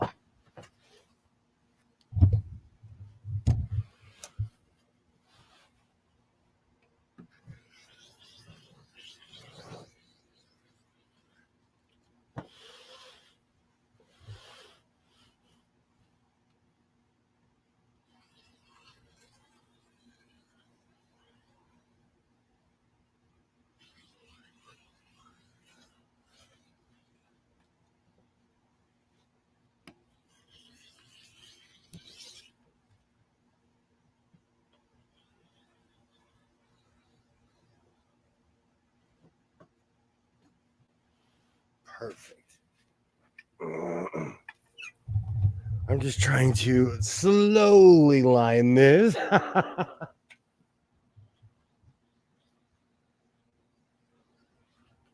It's weird for me to be sitting down and doing this, but without my left hand, I can't be as wily as I normally am.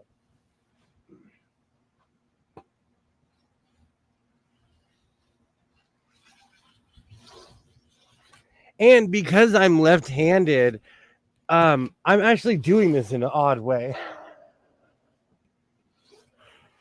because I'm so used to my left hand being the dominant hand. Okay. So that's why I have to do everything at certain angles because I'm so used to doing it backwards, basically. But I'm ambidextrous, so I get along. Eventually, my hand will heal, but I have to let it, and that's my biggest problem. And let's be real, I take my brace off when I'm at my job because you technically cannot have any kind of brace on the floor with all the equipment. And so, because of that, my hand is going to take longer to heal.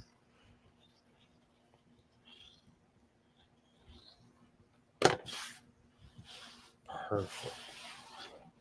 Oh, I pinned myself and dropped my rotary tool. Awesome. Awesome.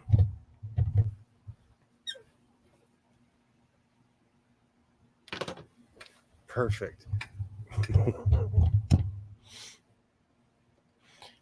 Today, you know what's so funny?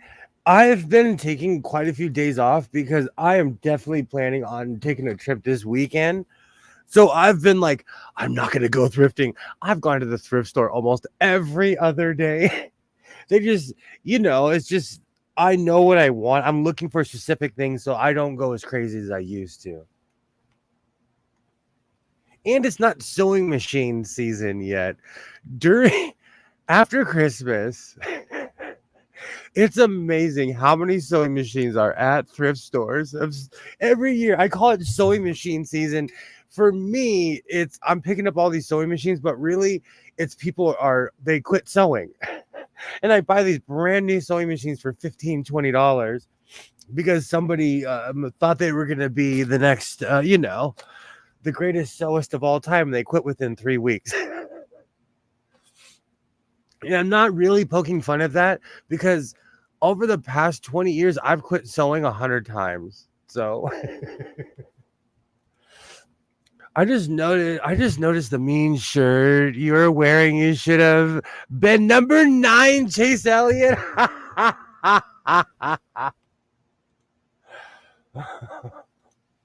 You just go and pick the bones.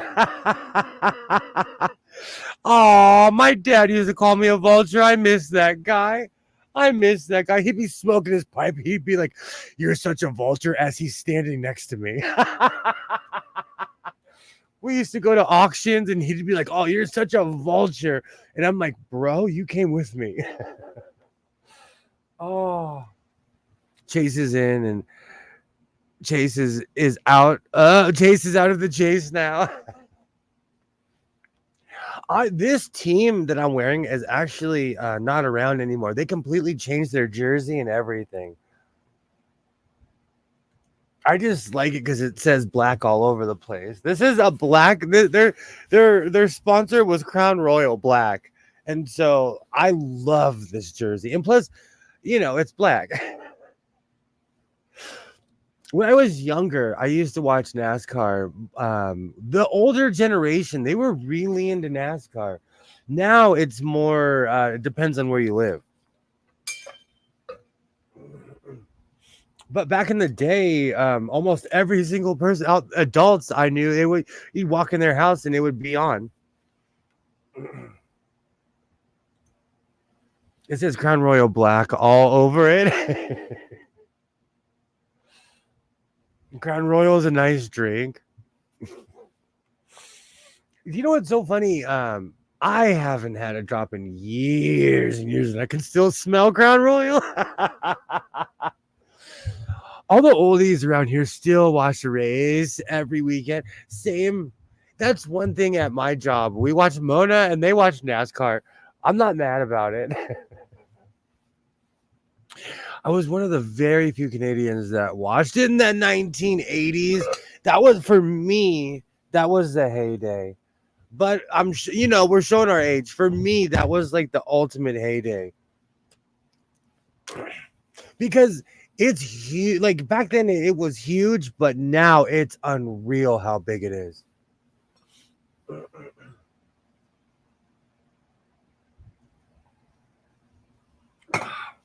Oh man, that coffee is leaded. Let's see. I completely forgot about that. I think I already know the answer of what everyone's gonna say here. Like I remember Buddy Baker. Wow. And King Petty. I have a Petty shirt. Everyone's like, "How old are you?" when I wear that shirt. So I have. Hey, Skits, how's it going? How's it going? Good timing. I have a question. The cars were square. Those were the good old days. Speaking of cars, would you drive a bright pink vehicle? I have a feeling I know what a few people are going to say, but there is somebody in my town that drives a bright pink SUV, and it's a man, and he gets out of his car angry. And every single time I'm like, bro, that car is a choice. That car is a choice. So do not get out of your car angry. We go to the same grocery store. We go to the same bank. He got that car for free, or because there's no press or promotion, there's nothing on it. Would you drive a pink car? And the thing is, you see him once, okay, he's probably driving, it's something, or his wife is the greatest Mary Kay saleswoman of all time, but I see him everywhere. And I think it's because my eyes are looking out for it. Would you drive a pink car? If someone gave you a car for free, would you drive a pink car? You might be shocked by my answer. I'll drive any color car except for red. I actually had this conversation with my son the other day about red cars. It's so funny you would say that. I was giving my son the facts of life, and I told him about people who drive red cars. That's the stupid. Oh, and that stupid electric blue. If someone gave me, I would drive I'm gonna give my answer. So really quickly, would you drive a pink car? It's really strange to me, and I think he looks at me like, oh gosh, I see this guy everywhere. And last time, like, I saw him today, and I turned my head. I walked in the grocery store, like, we obviously live in the same neighborhood. We live near each other, but he drives a big pink SUV. So Skid said no. Kilroy said yes. Would you drive a pink car? I had a red pickup truck, X-Fire Hopper. It held heavy stuff. I would drive a pink car for free. Okay. So that's two. Let me tell you, if you gave me a pink car, I would be so proud of my pink car. I'd be like, look at this car I got for free. I would be driving with the windows rolled down. I would be smiling in my pink car. I would be so proud. First off, I always lose my car in parking lots. That's why I like driving my truck, because whenever I drive my truck, I could just look up and see my giant white truck. My black car, my car blends in so much. A couple weeks ago at MMA practice, one of the moms walked up to my car thinking it was hers because the cars are so common. If you gave me a pink car, I would be in heaven. Nobody would try to steal your car ever. Oh, I'm gonna ask him next time I see him. Did he get that car for free? Did he win a radio contest? I don't know. Do people even still listen to the radio? I do. Did you win it in a poker game? Is your wife the greatest Mary Kay saleswoman of all time?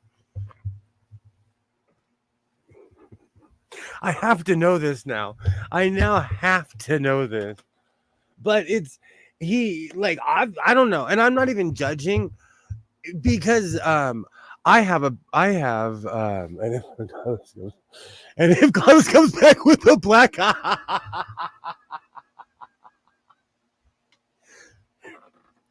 This all started because my work phone is pink. And I notice a lot of guys have pink phones where I live, but I live in LA. So I guess that kind of bends the curve a little bit, you know? But this guy driving a pink car, and this all started with my son because he notices everything. And he's like, that guy drives that pink car. That's his car. Because we constantly have the grand debate, is this his car? And we see him everywhere. And because I'm constantly driving my son to school, practice, we're driving around our town a lot. And this is Skits is right though, because this guy, he comes out, he looks angry. Let me tell you, if I had a pink car, oh, I would not come out angry. You can't be mad with and it's hot pink. It's bright pink. It is not like a dull pink. It's not rose. It is pink. Oh, good time. If somebody gave me a pink car, let me tell you, everyone would know because I'd make a video about it. Look at my pink car. What kind of car is it? A Miata? It's a 4-door SUV. It's like one of those stereotype GMC. It's a bigger car. It's a 4-door. It's like a Blazer. It's a bigger car. It's a 4-door SUV. But it's like one of the, it's not like a big body one. It's a 4-door vehicle.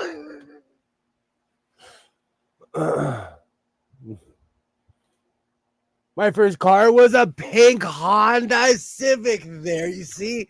Let me tell you, someone gives me a pink car, I'm rocking it. What's up, Greg? How's it going? Great to see you. Great to see you. A Honda Accent. I know exactly what kind of car that is. Let me tell you. You know what? I'm not even questioning his manhood. I'm not even questioning his manhood. Like I said, my work phone is pink, and I notice every dude who has a pink phone. But again, I work in LA. Oh, and you think I'm joking? You think I'm joking? I'm not joking.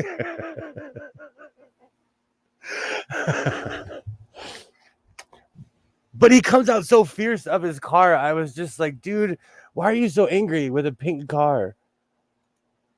Okay, movie is over. Laugh out loud. I'm back for Donnell. So Greg Bryant has answered the question. Donnell, would you drive a pink car if someone gave it to you for free? I'm old school and I'm a hoarder. I have access to a property. If you gave me a pink car, I would be so proud of my pink car. Oh, I have access to a lot, a literal lot where I could park my pink car in peace. Oh, see, hell yeah, shoot, I'd buy a pink car. Thank you. There is, yay, hello. There is a young man who drives a pink SUV in my town, and I see him everywhere. He lives somewhere around here. We we go to the same grocery stores. I see him when I'm driving my son to school. He drives that pink car every day. And I saw him today and he kind of got out of his car like, and let me tell you, if I had a pink car, I would come out kicking like the Rockettes. Pink, you can't be angry in a pink car. I wouldn't buy a pink car, but I would drive a free one. Absolutely. Absolutely. I'd have to deck it out with the eyelashes. And I'm gonna need my inhaler on that one. Oh, that's better than those weird horns are coming back. Those Texas horns. I've seen more than one vehicle with those horns. Oh, that's hilarious. I would never buy a pink vehicle, but for free, yes.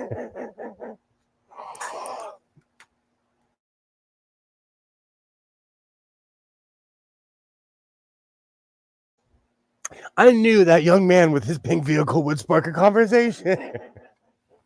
Because I was in my car and I was like, I'd rock a pink car. And it's an SUV. It's a nice car. It's not like it's a junky car. I'm already kind of fruity anyways. A pink car would be on brand for me. But you know where I live, you never know. So I don't put labels on anyone where I live. This guy could be the head of the scariest mafia in town, and I wouldn't know. He probably is. You got to be confident driving a pink car, man. You gotta really own who you are. And that goes for man and woman. Oh, I saw a Canadian military M one night in pink with a pinky nose on the grill. Oh, that reminds me. My boss is so old school. We have this giant water tank in front of the property. It looks like a pig, but she won't let me paint it pink. I've been asking her for 40 years. I love the old cars with the big horn, with the big horns on the hood. In my town, they're making a comeback. Those horns are everywhere. Even the wrap canvas in the front was pink. Wow. Imagine a pink car with a Dukes of Hazzard horn. That would be awesome. I would probably have a pink and purple car though. If I'm gonna do it all the way. Oh, you'd fit in LA. You would fit in. That car got absurd gas mileage. I don't care if it makes me look gay. I would do an S&D for. That is good gas mileage. That is good gas mileage. Me, I don't care. See, but I'm from LA. Like no one looked like everybody like this. It's a non-issue. It's a non-issue. That's why I'm looking around. I'm like, no one cares that you have a pink car, sir. Why are you so angry? Oh, do you know I have a train horn on my truck and it does nothing but start fights. Every time I push on my train horn, people jump. Do you know how many people have flipped me the bird? I wasn't even honking at them. And they're just like, they drive past me. They're like, you're insane. Oh, get a train horn. People will part. Oh, good time. I seen a Chevy Geo like those colors. Oh, you guys would love LA. There's a bunch of pink and purple cars here. My favorite colors are pink and purple, so I would totally rock those colors.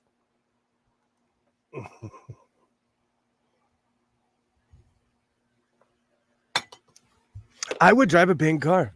I agree with Greg Bryant. I wouldn't go as far as Greg Bryant would. But I would rock a pink car. And I think because I see it everywhere, it's become one of those weird things where I spot it everywhere I go. And maybe the guy thought I was like making fun of him. I was having the debate in my head. I was looking at him like, yeah, I'd drive that car.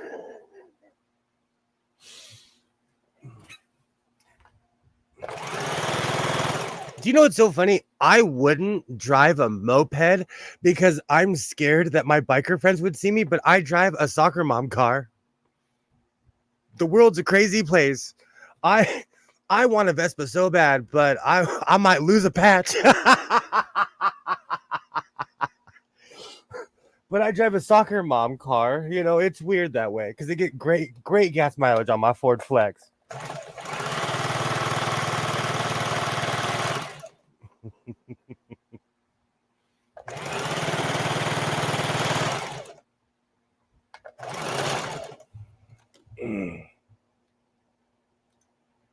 Absolutely. Absolutely.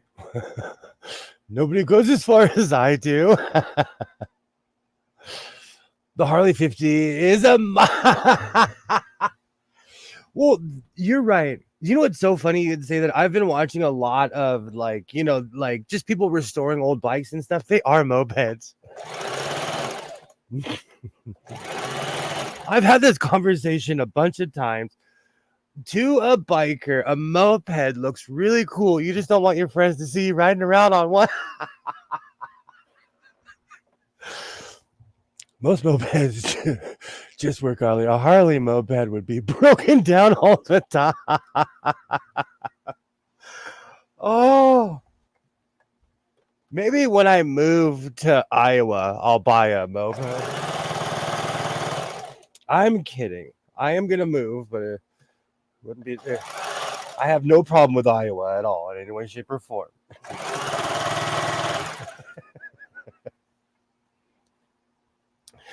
Perfect. Let me pull that down more.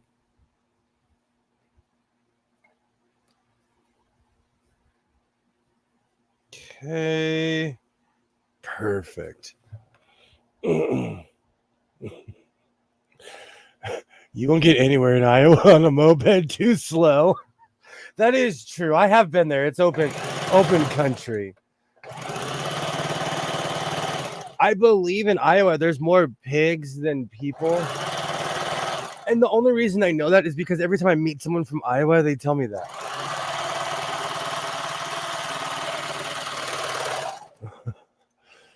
A Harley moped would cost $3,000 and people would put 50 grand in accessories on it.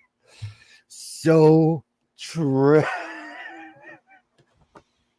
People make more money selling Harley parts around here than selling Harleys because people want a very specific look.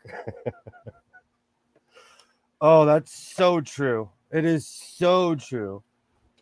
And now I want a moped. I don't care if people think. I do.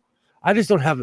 I don't know. Do you know what's so funny? I say that, but this weekend, if I went and saw a sewing table I wanted, I would go and purchase it. And it's basically the same size as a moped. And they would only ride it on the weekends. It wasn't getting fixed.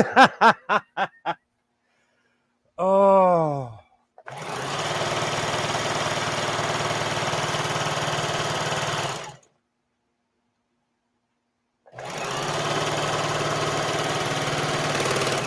Perfect.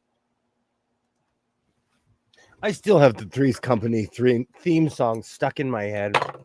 For anyone wondering if I'm a little bit more Sylvester than usual, it's because I literally bit my tongue yesterday.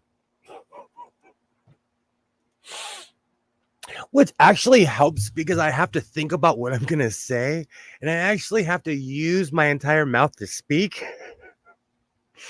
But I bit my tongue bad yesterday. So if you hear a little extra Sylvester, it's because yesterday was a long day. Oh. So's Company. I love that. We don't have the same hang-ups today as they did in 1970s. Okay, say suffer and succotash. Do you know what's really funny? I used to talk like that when I was a kid, and I got extensive speech therapy so that I didn't. And one bite of the tongue, I'm instantly back to where I used to be. I actually used to talk like this when I was younger. but I got speech therapy and learned how to speak.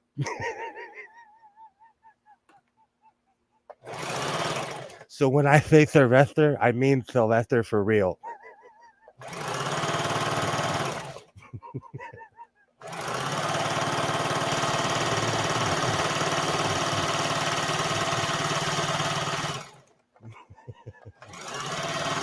Oh man.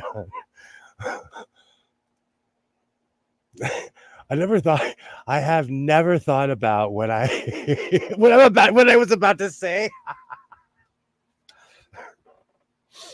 Well, I'm thinking more of from the pain standpoint because I chomped down on my tongue yesterday.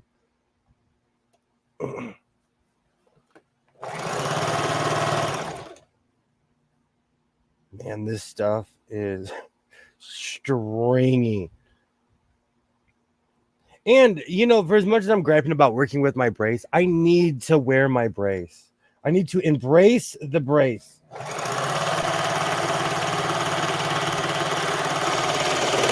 Or my hand is never going to heal. When you bite your tongue, the gay dial turns up 80%.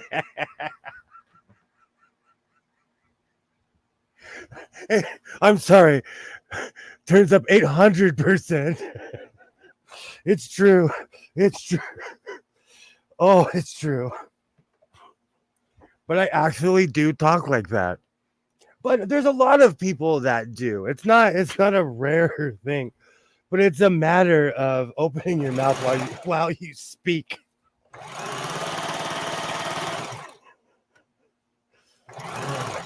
Oh, good times. Man, this stuff does not want to line up. I'm going to blame my arm brace, but really, I can always fix it in the mix. Oh, wow, that's not wanting to line up.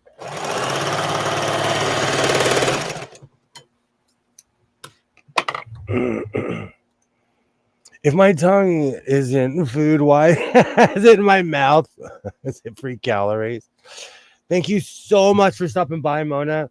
I'll be back at it on Wednesday. I probably will not be doing a Saturday stream, but I'll be all up in everybody else's stream on Saturday. Thank you so much for stopping by.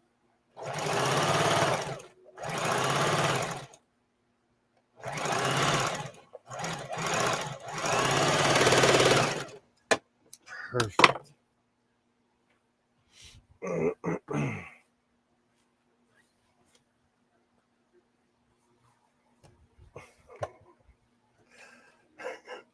So when I do make it big, I'm buying pink cars for everybody. Oh, Donnell's gonna get purple and pink. But when I get Oprah money,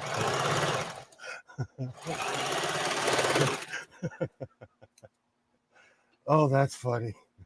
I'm gonna show up and give everyone no option. Here's your free pink car.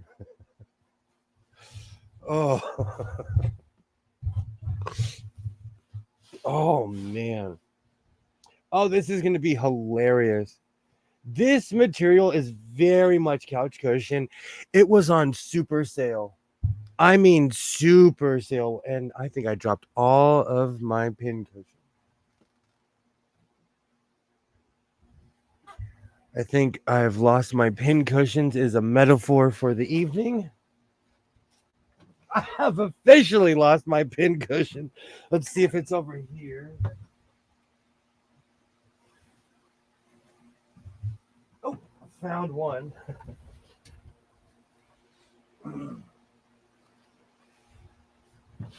Beautiful. Oh, you do love me? Absolutely. I am amazing at recall. I am amazing at recall. You do that better. You be ready for a free hug. I'm telling you, when I get Oprah money, everybody's getting a pink car.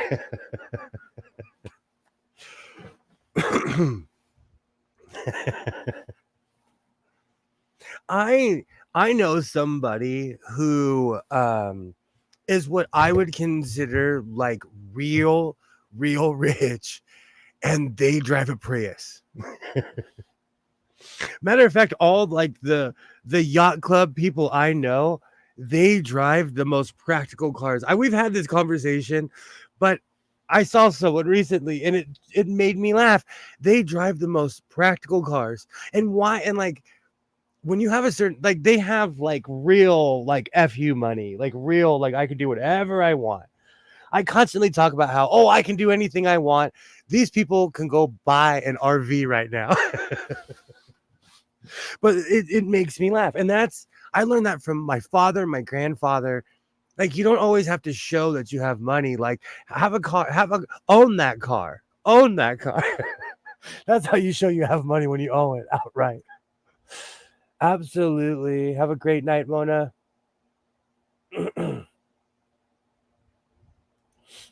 Warren Buffett drives an old practical car. I'm telling you. Like my grandfather would still dress nice. My pops dressed like a homeless. He dressed like a biker. So it was slash flannel slash homeless person. And I think that's the way you should do it, no matter what, you know. I'm just saying all the people I've known that have had real money, they don't show it. So when I see like my neighbor has a Ferrari, I'm like, oh, you're broke. Oh, should I put myself into debt going to should I put myself into debt to get a gorgeous Cadillac? I'm telling you. I am telling you. I learned that from just all my predecessors. I don't think, well, except for when I was married, I've never leased a car. I've always completely owned the car outright. Completely outright. But it was because I was raised by misers. But there's some wisdom behind that. And they all smoked. And so their reasoning was like, oh, I smoke. I can't, I'm just going to buy this car because I can do whatever I want in it. I buy cheap used cars with medium to high mileage and pray they don't fall apart. I do the same thing. I have my truck, my TARDIS blue truck is a lemon. I purchased a lemon and it has sat there. It still has 2020 tags on it because I'm still mad. But it's sitting in front of my house because I buy cheap cars, and I bought a truck because I like the color, and it was too much. I sunk way too much money into that. It's easy to look rich with 72 months of payment. I always say that about certain Harleys.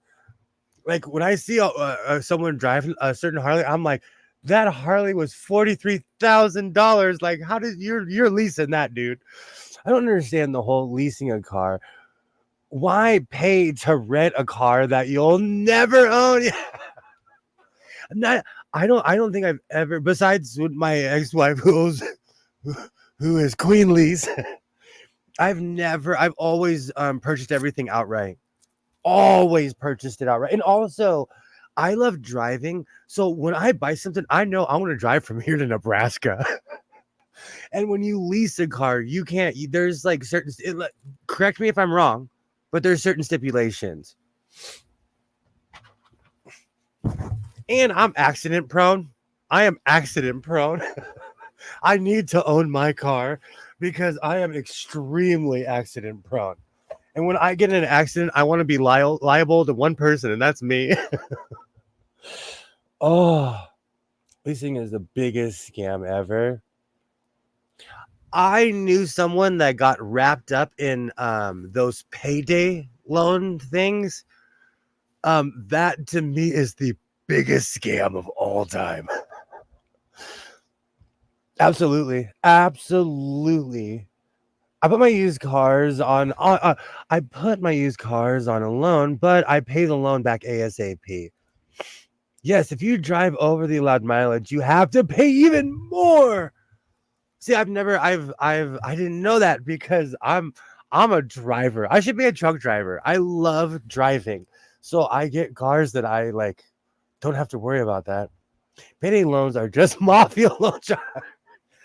I know somebody that has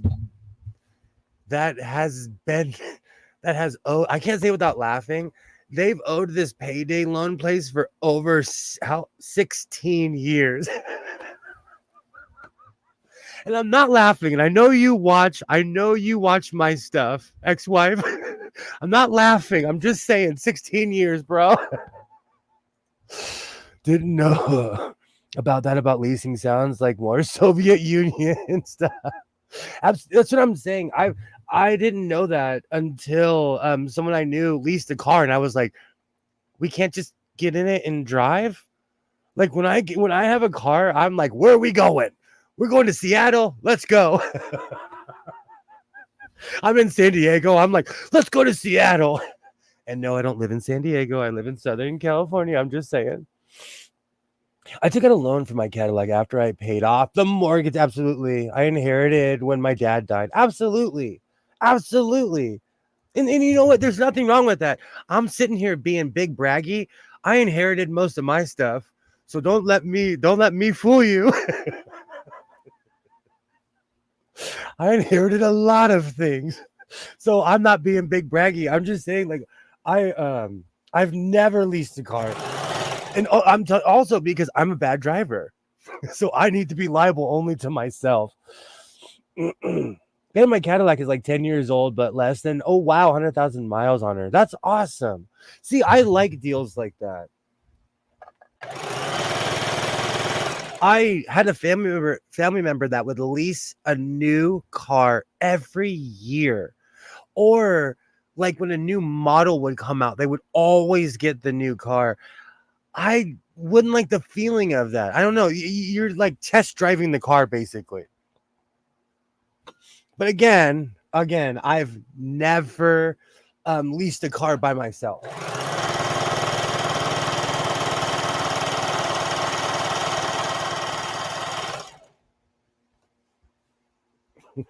I buy I buy trucks off a lot. But it's just weird to me. My neighbor, I know, like, okay, people around here are okay, but like this man literally has a Ferrari. I drive a Ford Flex and we live in the same neighborhood. And I drive a 1988 Ford F-150 that goes like this when you drive. And we live in the same neighborhood. This guy's crazy. He's crazy. Oh man, he must have won like Larry H. Parker must have got him money or something. Oh, I would not like a new car. I like the ones that has been broken in a bit, but not on her last leg. Absolutely. Absolutely. That is my middle name, is like right in the middle when they're still drivable. Leasing is just for 2 to 3 years too. It takes me 2 to 3 years just to get comfortable with the car. Thank you. Do you know, every time I get in my Flex, I do this because I think I'm in my truck. I'm still not used to either vehicle. Well, it's because I'm constantly interchanging the vehicles, but like you get used to a car driving a certain way. And even my truck, there's certain weird intricacies that like you'd have to know just to drive it. Oh, it's true. I don't know how he got that money. Cause like we're all right around here, but like there's nothing but hardworking people around here. Every time I see him, I'm like, how did you get that car, sir? We live in the same neighborhood. It's a lot of bottles and cans to cash in to get a Lambo. Oh, what? It's a Ferrari. It's one of them, and it's bright yellow, and it's $100,000. Oh, there's an old fella near me that has a Magnum PI type Ferrari. I think it's a 1980s 308. Wow. But not 100% on that. He hardly drives it 1 hour, driving it 3 hours. In the shop, he jokes. Oh, see, that's different. If there are certain cars, like I would love to have a Magnum PI car, and I can't believe I don't talk about this all the time. I think it's because I was young. I met Tom Selleck, stand-up guy. And he's also like 6'4".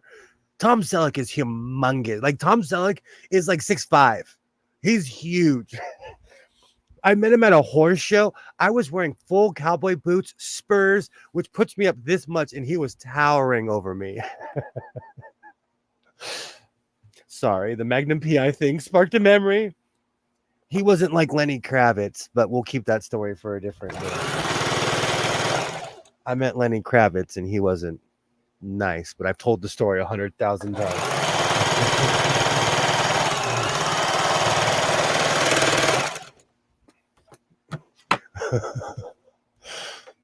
Ferraris are like British cars. If they aren't leaking oil, that's not enough oil. There's not enough oil in them.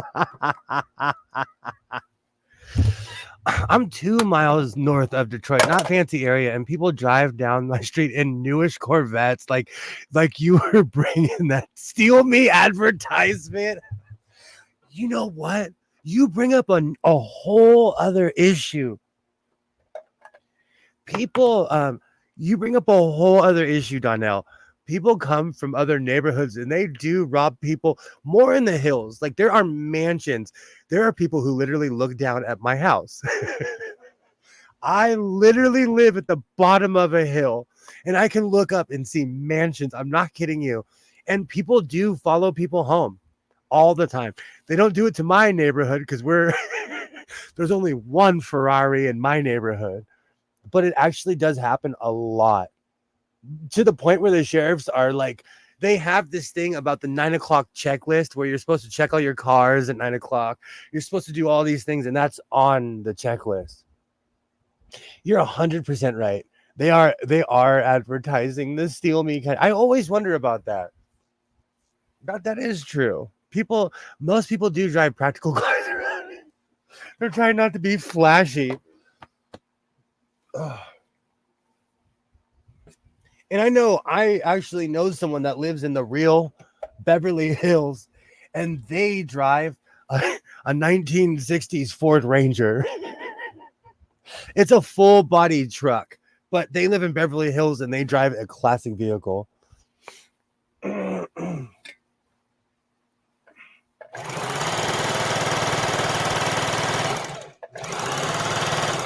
you know what? Like, I need to, obviously something ran out that looks like the bobbin.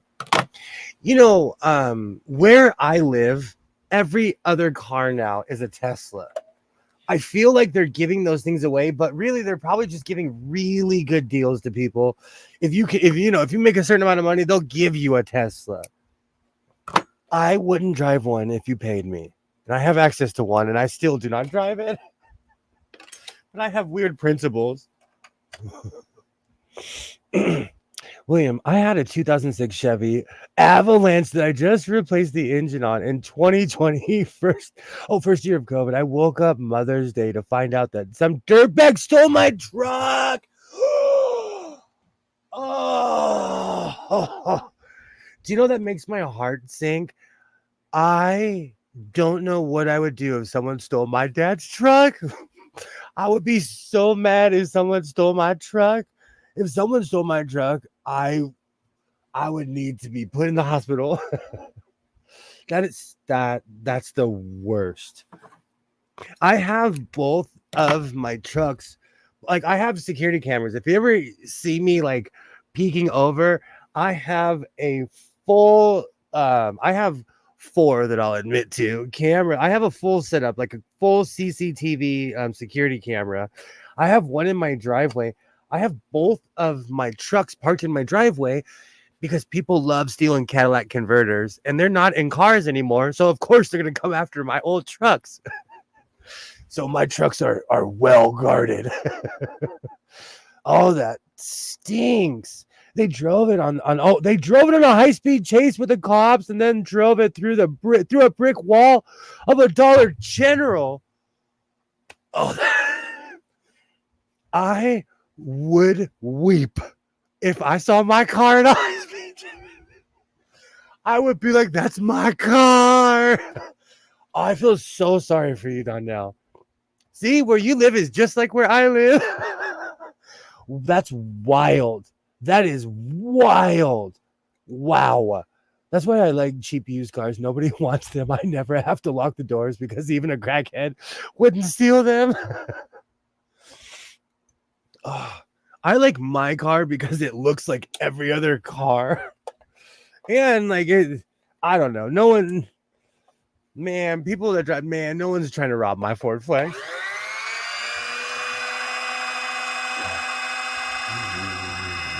Absolutely. Absolutely.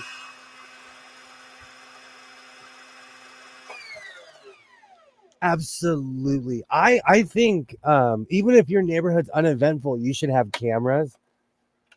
It's funny to me to watch my neighbors when they think no one's watching, or the dog watchers, or the dog walkers, I should say. You know who you are. This is very true. Since then, we now have cameras on every side of our house, alarm system on the cars. Absolutely. Absolutely. Oh, that's the worst. I live in the country. It'd be stupid to have cameras here. You never know. From a science standpoint, years ago, Russia got bombarded with meteors. And because Russia has such hardcore insurance fraud, everybody has dash cams. So for the first time in well, just in history, we had all these records of meteors because everybody's driving and there's all these meteors, literally bombarding Russia. And we had a ton of footage because everybody had a camera. So there's something to be said. If a meteor hit near your house, you would be a part of history and science. And because there's such high fraud in Russia, we had all the scientific data. So cameras everywhere are useful. Oh, I love watching delivery people to see if they actually deliver packages. Thank you. Plus the mailman before saying he delivers a package and the camera showed he never even walked up. I love that. You bring up another good point. We have porch pirates. Don't let me catch you. I'm gonna tackle you like it's football. I'm gonna tackle you. It's been a while. I order so much. When it comes to my house, I jump. I scare the people. That is such a good point. Our mail people are like family. I've had the mail guy that comes around my neighborhood. I moved back to my neighborhood that I went to elementary school in, my real neighborhood. Long story short, I've known the mailman for over 40 years since my whole life. So our mail people are real nice. Russia has lots of dash cams because the insurance companies there are corrupt. So they always the only way to claim is with a video. If somebody catches you trying to break into somebody else's house here, they're just gonna hoot you. My people would love to say hi to pirates. Aw, aw. I love guard dogs. I grew up around guard dogs, so I love guard dogs. Or a viral video like two foxes my friend got bouncing on the trampoline for hours. They had a blast and they could tell they were having fun. I love watching videos like that. On YouTube, I watch trail cam videos. I'm such a homer. I am still subscribed to Rail Fan. They have cameras of all, well, not just certain rail yards around America. I watch choo-choo trains. So no judgment here. In my neighborhood, and I say this because I was doxxed heavily, I live in a neighborhood of cops because they're the only ones who can afford to live here. So I pity the fool that tries to rob anyone around here. And my neighborhood has a really bad reputation because years ago, somebody tried to do a home invasion on a cop and it did not end well. Oh. And people are really mean to solicitors for some reason around here. So we really like my neighborhood's quiet. There are certain reputations you want, and everybody has a no soliciting sign. So like somebody will walk and you'll see them do the loop. Oh, I have to I have a snuggle baby named Loki. Oh, my Yorkie, a female protective pit bull. Oh, I almost fell out of my chair on that one. I forget how much my chair leans back. Oh, that's hilarious. I was just having this talk with my mother about safety. This is all extremely ironic. Which, by the way, don't break in her house. Do not break in grandma's house. She, she'll put you out your misery. Oh.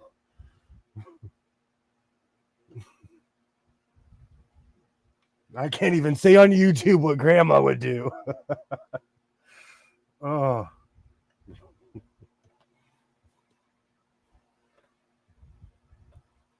Oh, I missed a thread guide because I was too busy laughing. There we go. Oh, and it didn't even curl on me. Perfect. Perfect.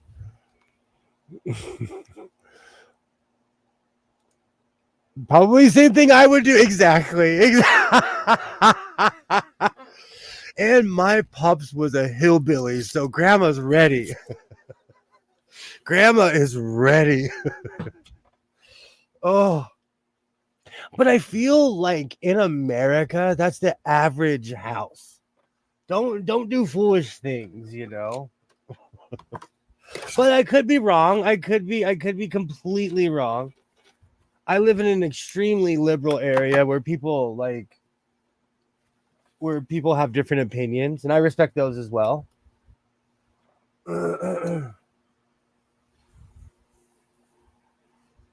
Okay, I have to figure out where this thing stopped sewing. Perfect.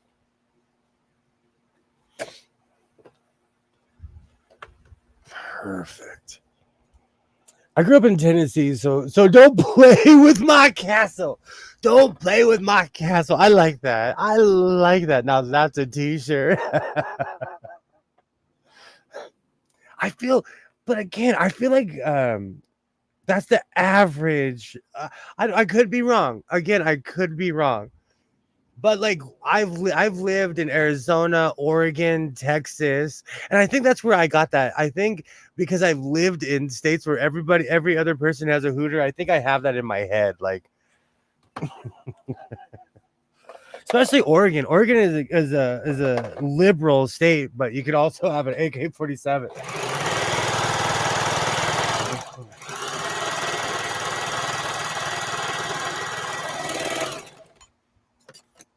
Oh, right.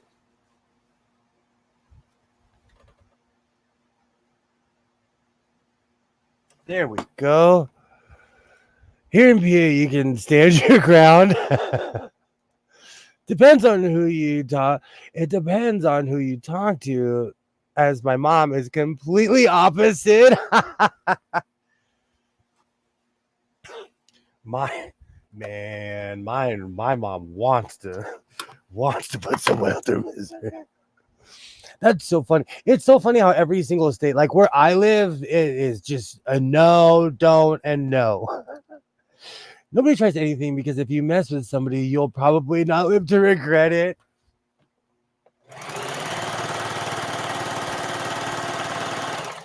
Arizona was a place where I learned that real quick. Oh, there we go. Oh, come on. There we go.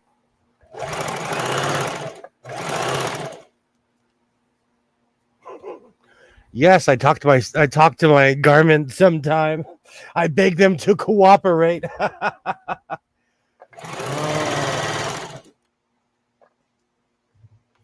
How's it going?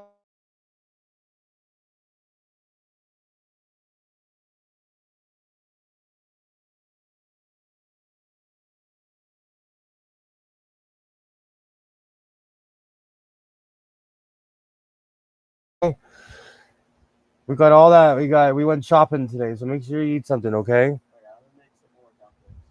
Oh, that's right. You got dumplings. Awesome. Oh God, those are so good. Those videos of California yuppies going off on somebody would never happen here.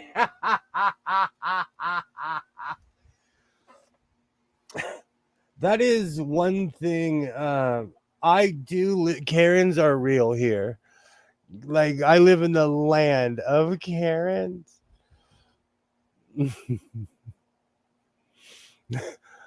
Thank you. This just reminds me of what people used to wear. I remember that weird transition from 1989 to 1990s when people like, I don't know. I love that old school style. I think it's because I love an overcoat style, even though I live in the middle of the desert. Start off begging and pleading, then don't work, then threaten the garment. I act betrayed. I'm like, how could you do this to me, garment? How could you do this to me? It's full betrayal. It is full betrayal. Or I blame the sewing machine.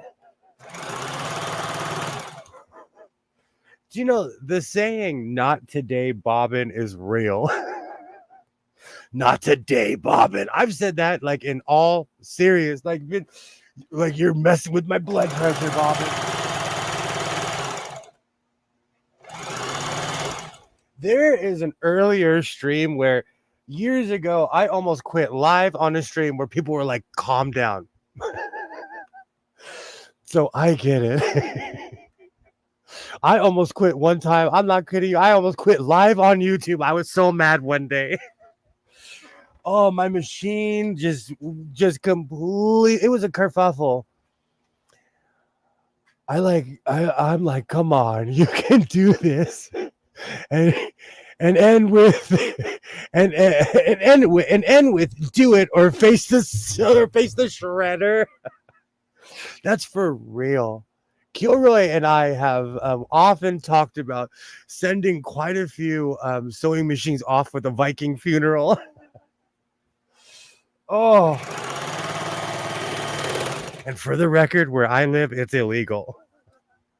I've looked it up. I've filed the paperwork. It is illegal. I have to go to that town in Colorado where everything's legal.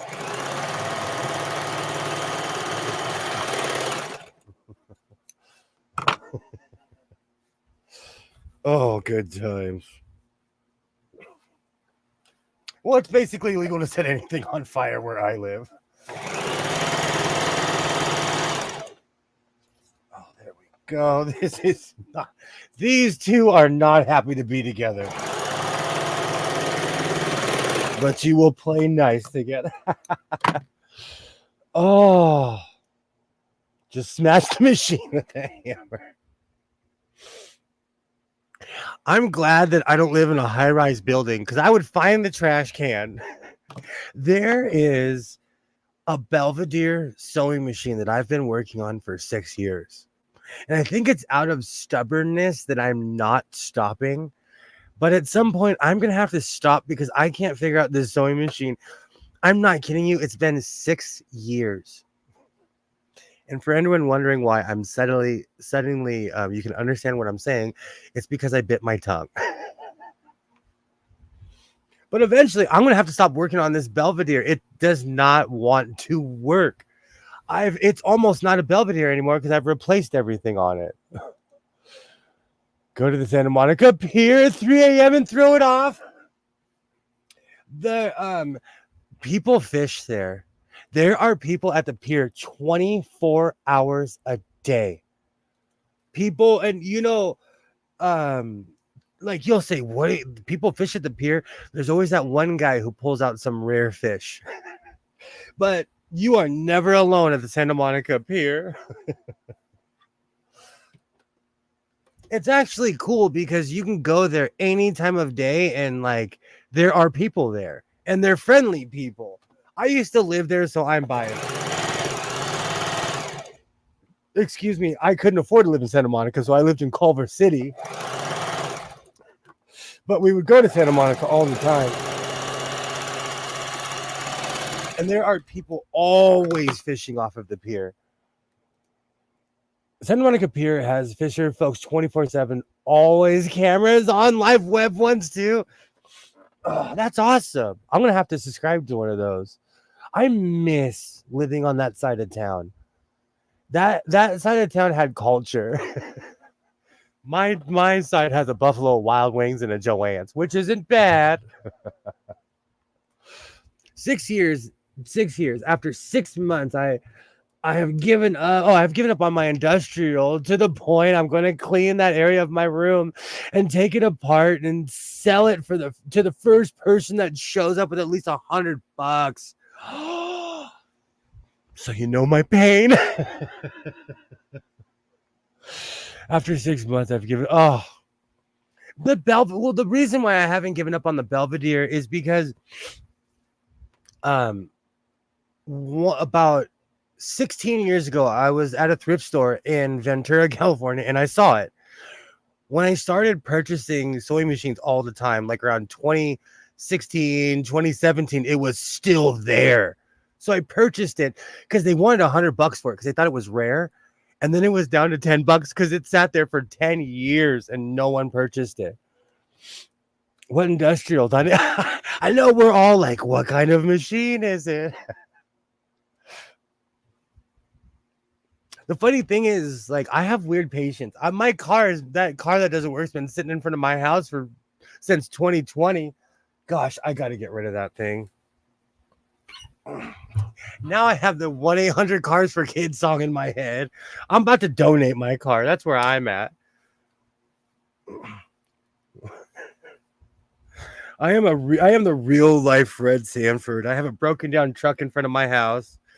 I have one truck the other truck runs well. I can't say it barely runs. It runs extremely well. It's a farm truck, so it's just not pretty.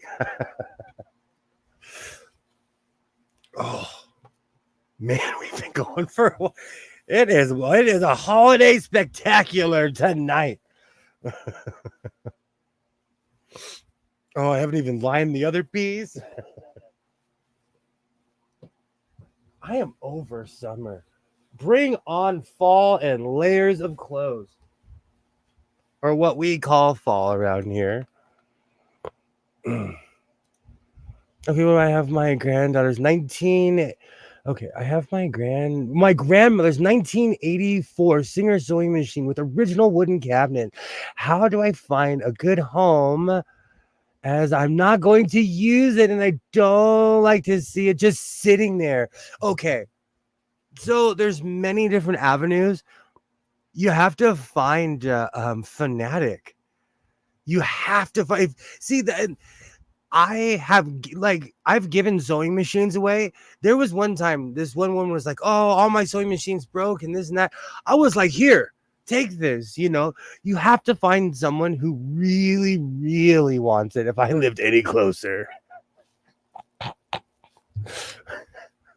I can't drive to Michigan on a weekend. I would drive to Michigan for that. Wow. Paid $450 for it and the table. Oh, wow.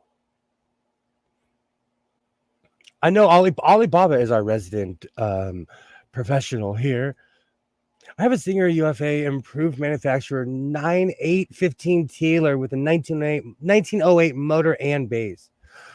Oh, and a fur machine. Oh, wow. I need one of those bad. Do you know you're gonna have to find a Fanatic, Donnell, because something like that, you're not gonna want it just to sit there, That's a tough one. You're gonna have to find like a collector or put it out there and see who really, really, really wants it. Like if you put it out there and someone like me comes up, I would be like, what do you need? That's a tough one. You're definitely going to have to find someone who really wants it. That is so beautiful. Singer sewing machine with the original wooden cabinet. Are you kidding me? When I went to my grandma's house, when I started taking stuff apart and discovering certain desks were sewing machine cabinets. I was like, oh, it was my my Pulp Fiction moment when they open up the briefcase and it's light in there, you know. My grandmother had so many sewing tables, she used them as furniture. And they're literally all right behind me. Oh, that's a tough one. That's a tough one. 1984 would be a Singer 1170. I'm so mad. I should have bought that Singer entire cabinet at the Salvation Bar by my house. The Salvation Army by my house now has completely shut down. They only take donations. Every time I drive by, the machine's just sitting there, and they completely shut the store down.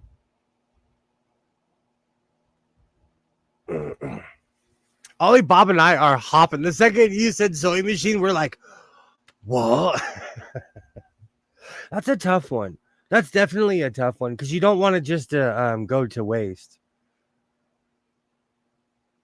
Always find a fanatic. Always find someone who's into it, like who's enthusiastic. And there's a lot of people out there who are, not just Alibaba and I. But I have found, I was surprised when I came online how many people collect sewing machines. I was so surprised, which it shouldn't be surprising, especially on this end of the globe. We collect everything. So I'm sure in your area, you'll definitely find someone who wants that sewing machine. Or someone like me who's willing to get on a plane. I'm a crazy person who drives 300 something miles for sewing machines. And I'm going to Vegas this weekend just to go to a fabric store. Man, I really, really hope they sell those shirts. Thank you both. Yes, I definitely wanted to go. There's someone that will love it. Absolutely. Absolutely. I think about that all the time. Last weekend or two, I don't know. It was 2 weekends ago at the swap meet. I saw all this sewing stuff and I was like, I hope my stuff never ends up at the swap meet. I had this total existential crisis of where's all my stuff going to go when I'm not around? Oh man, I definitely needed more coffee that day. I think you should fly to Michigan and get it, dude. If you did, I would give it to you just as I know you would give it a good home. Ah, if I want to go to Michigan so bad because I want to go see Fred Sanford's collection, and I would walk away like a raccoon. Ah. I'm getting quiet because I'm calculating like how far can I because every time I'm driving and I get in Nevada and I see the Utah sign, I'm like, well, it only took me 3 hours to get to Nevada and it would take me 3 hours to get to Utah. One day you're gonna see my thrifting Southern Utah video. Oh my god, that would be hilarious. I would shock him. I would come with cash money too. I'd be like, sir, I want 15 of these, 75 of these. And because I am a collector of oddities, he has every touch and sew accessory that you could possibly think of. Fred Sanford has and he gives them away because nobody wants to touch and sew. Self-winding bobbins up to the rafters. He probably has that elusive 6-prong plug I'm looking for. I don't know why Singer would change the plug every year. But they did, and it was the meanest thing they could do for someone like me. So yes, I definitely will be making a trip to Michigan.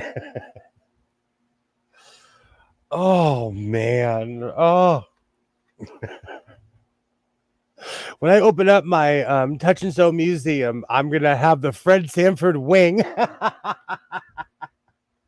You think I'm kidding? You think I'm kidding? I am a man of action. So while I'm sitting here saying that, I am thinking of how to actually do it. He has a box or two of the 6 prong. I'm telling you.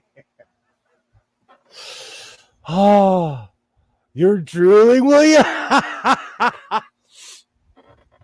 I'm telling you, the day I'll never forget. Because let's be real, I have hundreds of sewing machines. Okay, so I thought I was alone. And then when I started my YouTube channel, I was going to call my channel Fred Sanford Sewing because I'm the real life Fred Sanford. That's what I was going to call my channel. And that was the day I met Fred Sanford on YouTube. And I was like, oh, it was like a Mr. Rogers tour. I felt like a little kid because I have a lot of machines.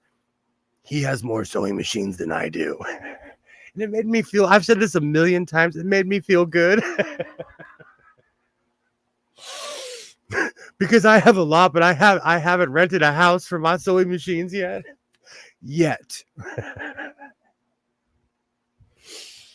Oh, I was gonna call myself Fred Sanford, but out of respect, because I could have just been like Fred Sanford, the other one or something, but out of respect, because he does exactly what I do, just on a grand scale.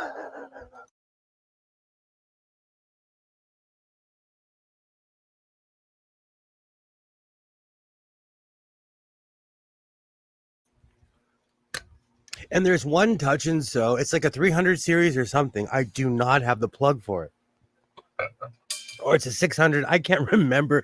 It's literally right there behind behind a curtain, hiding like the Great Oz, waiting for a plug. It's so sad. Like I have purchased, because I'll go to a thrift store and there'll be a random Singer plug. I have every plug except for that one. I have every plug.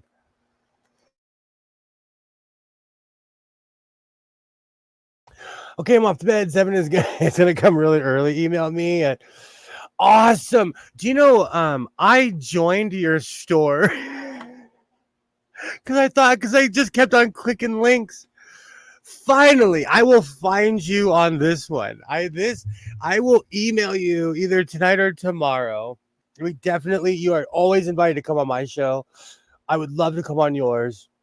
Awesome. But if you see an extremely strange name, it's me. It's me.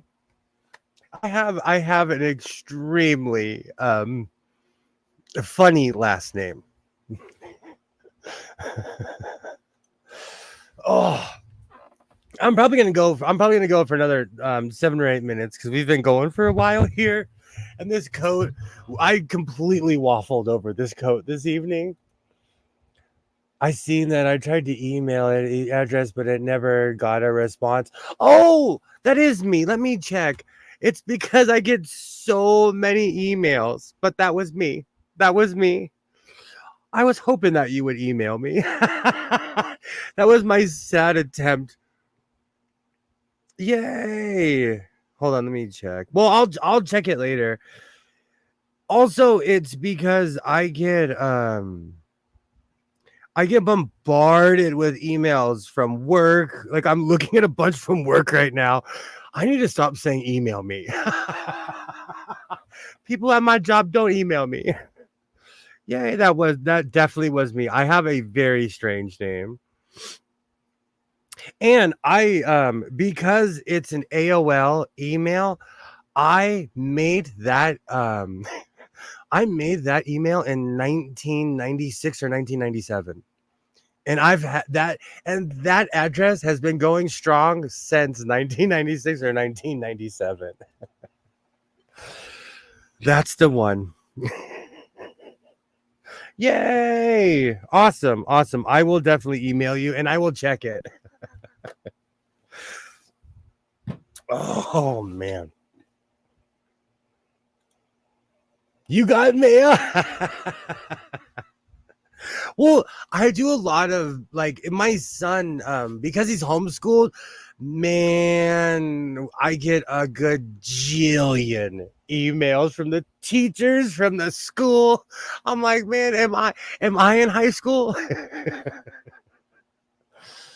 Too funny, awesome sauce. Thank you so much. Have a great night. Thank you so much for stopping by.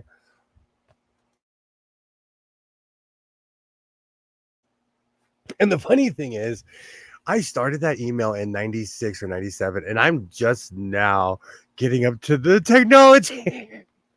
You should see people's face when they're like, AOL, are you serious? Yes. And it still works. Oh, all right. We came, we saw, we did the full chorus line this evening. We kicked high like the Rockettes. I will finish this coat. This evening I will be finishing my short about the I made a bathrobe. Let's be real. Like I made a bathrobe. So that will be coming to a short near you. I'm gonna go into my kitchen and raid it like a Viking right now.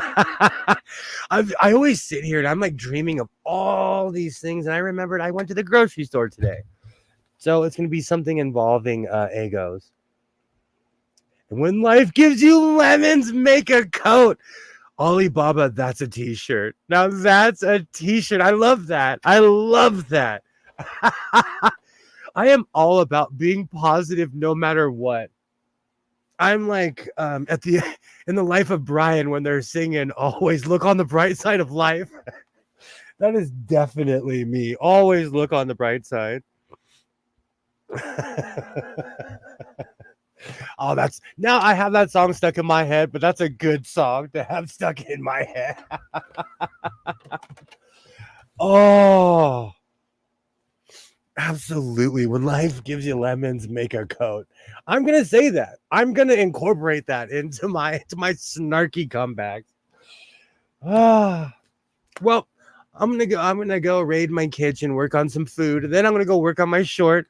I'll be back at it on Wednesday. Same bat time, same bat channel. I sincerely thank everybody who watches the craziness that goes on here in the House of Sewing. Anyone who watches this in the replay, I sincerely thank you. To everyone who's here right now, you guys make this channel what it is. And I know it's me, but I thank everybody who's in the chat. You guys are absolutely awesome. Finish that. Yeah, I'm gonna work on it a little bit tomorrow, but yeah, I'll be finishing it on Wednesday. I'll have it done by Wednesday. Always look on the bright side. Now I have the life of Brian stuck in my head.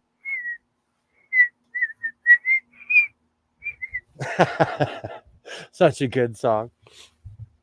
Thank you so much. I love doing this. So I'll be back at it on Wednesday. I hope everybody has a great week. I keep on thinking it's Saturday, and it's not. It's Monday. It's because they have a day off, throws me off completely. But like I always say, reinforce your seams, be yourself, and I will definitely see you next time. Take care, everybody, and thank you so much for being here. Bye.